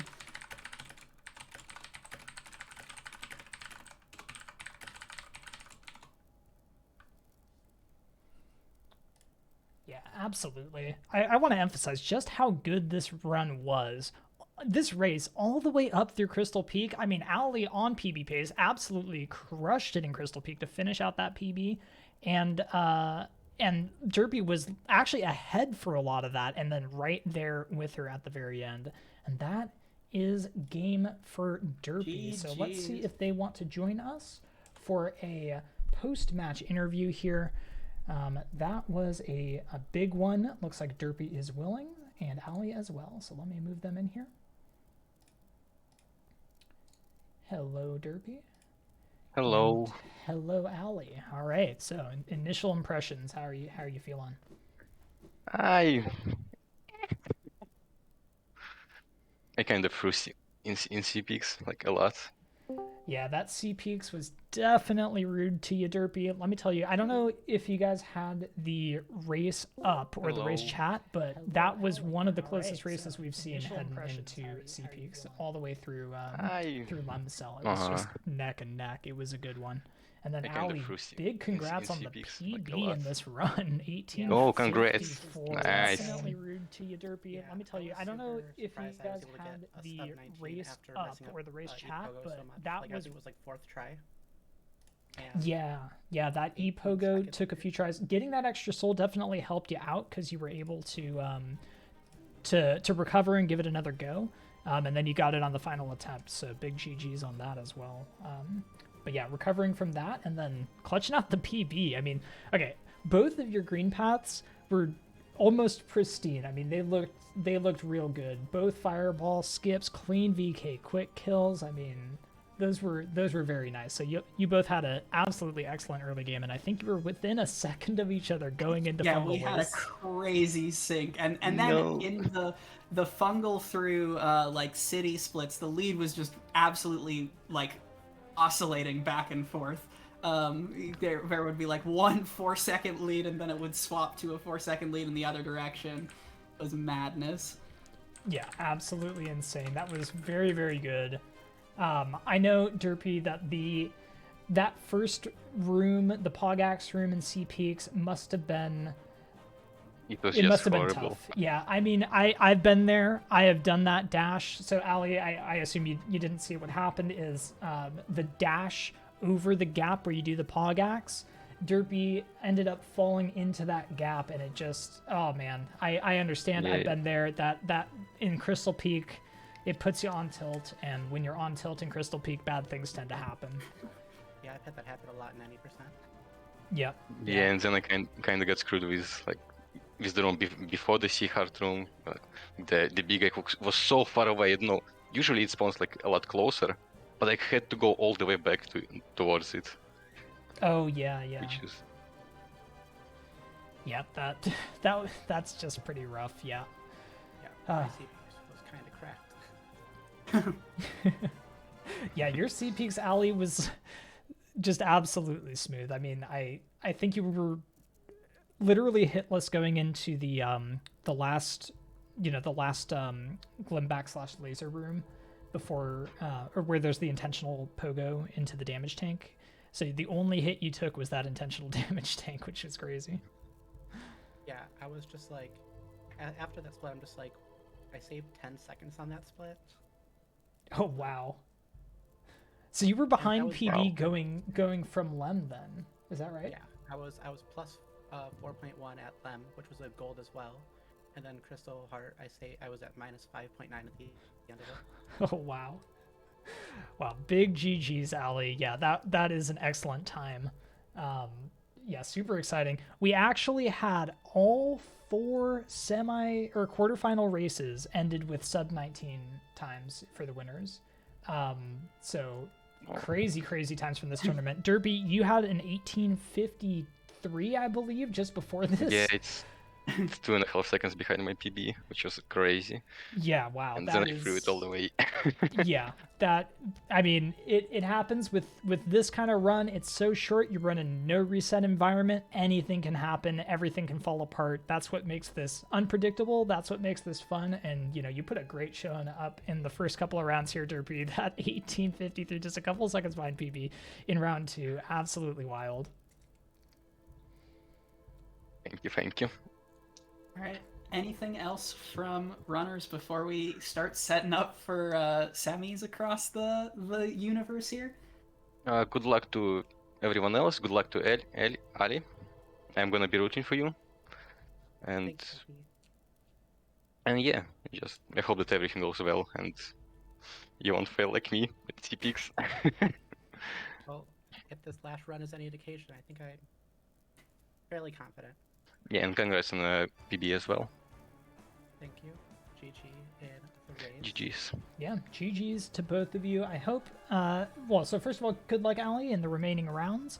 And Derpy, we hope to see you again at one of these tournaments. We are hopeful to make it a series, I believe. So we'll see. Oh, what we can there do. are plans in the works. It's gonna be exciting. So yeah, definitely thank you for participating. This is gonna be actually the sign-off race for me. So again, thank you to Quack for organizing, and thank you to everybody who's been watching, because this has been a hell of a lot of fun. But the tournament is not over, so I'll be kicking you guys over there soon. But yeah, thanks again, runners. GG Alli, GG Derpy. Great runs from both of you, making it to the top 8. Alli into the top 4. Best of luck in the future rounds. And Thank yeah, you, man. we'll see you guys later. Thank you. Bye. Of course. Alrighty, All so right. I believe we are going to wind down this stream and kick it on over to some of the other restreamers. I am done with my restreaming schedule for the day. We have only 4 remaining runners, which means 2 channels is enough to take care of them, and the 2 channels in question will be twitch.tv/Hollow Knight Community and twitch.tv/Chrysanthemoof. So this is going to be exciting. Let me just quickly... Actually, yeah, do we know how long before we're going to start the next round, Quack? I am going to pull out to start setting up semis right now. I think the dream is to ping for countdowns in 5 to 10 minutes here. Keep moving this bracket along. We are in the home stretch. Our field is now 4. Absolutely, yeah. An excellent job organizing this. This has been an absolutely wonderful morning. I appreciate everything you've done to put together this wonderful one-day tournament. It's been exciting.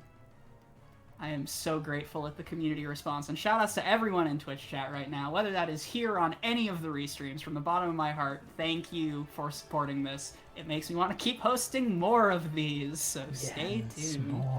More. All right, Quack, we will let you get to tournament organizing. I'm going to switch to a just chatting scene, show everybody the bracket, and then we are going to raid in to Chrysanthemoof. So I will be sure to see you over there. All right, I will see you around for semis and finals. Sounds good, Quack. All right, and let me switch on over scenes here. We are going to switch back on over to our lovely just chatting scene. So I want to thank you all again for everything that you've done, watching, participating. To the runners, big congrats. 32 participants in this one-day Myla percent tourney. Kind of insane. Honestly insane. It's been so fun to commentate this. 4 matches in a row, 4 great matches, honestly. This has been a lot of fun. We saw some crazy things. We learned some new strats. I mean, this has been good. This has been a good time. I hope you guys had as much fun as I did. I want to walk you guys through the bracket, what's remaining. Again, the tournament's not over yet, but we are down to just 4. So let me pull up this bracket here, and we will show you guys what things look like. So we've just wrapped up this quarterfinals round, which was round 3 here. We've just seen Allison advancing into the semifinals. It's a good time. We've got Floofy and Stickman Fabio. I'm not sure who won that race. Floofy's here.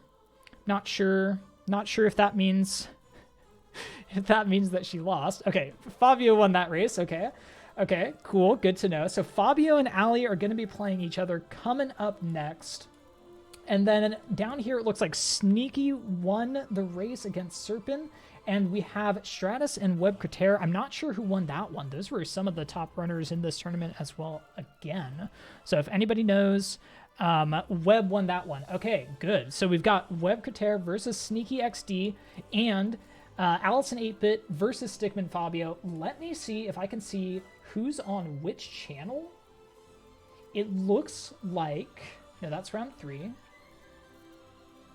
Alli and Fabio are going to be on HKC. So if you want to see Alli's continued gameplay, make sure you check out twitch.tv/Hollow Knight Community. Let me give them a shout out really quick. Over on twitch.tv/Hollow Knight Community, they are going to be doing the match between Allison and Stickman Fabio. And coming up on Chrysanthemouth's channel is going to be Webcritter versus Sneaky. So that's going to be exciting. Then we're going to have the gold and the bronze match happening simultaneously after that on those same 2 channels. So be sure to check them out if you want to catch the end of this tournament. It's been an exciting one. It's been a good one. And I'm sure it's going to keep going like this. So this is going to be good. All right, so I think we're going to wind down here. I hope you guys have had a great time watching these runs. I've definitely had a great time restreaming them and commentating them. And yeah, I just want to thank you guys again for hanging out. I want to thank everybody who followed today, everybody who subbed today. I know I was caught up in the restreaming, so I didn't necessarily catch all you guys, but I definitely appreciate it. And yeah, we're going to kick it on over to Chris. So again, the match on Chris's channel is going to be Sneaky XD versus Webcritter. If you would like to watch the match between Allison 8-Bit and Stickman Fabio, be sure to check out twitch.tv/Hollow Knight Community. That is where that's going to be. We got great comms on both channels, so don't even stress about it. It's going to be good. You can pull them both up with the multi-Twitch. Definitely check them both out. It's going to be excellent. So I'm going to go kick it on over to Chris, and I'm going to go get something to eat is what I'm going to do. Alrighty, so yeah, this has been a great time. I hope you all have enjoyed, and I might be streaming some non-Myla Tourney content tonight. Not entirely sure. We'll see. I'll see how I feel after I eat. We're stuck in a blizzard, so it's not like I can really go anywhere. So yeah, thanks again, everybody. I have had a great time. I hope you all have as well, and I'm gonna catch you next time. Night, everybody.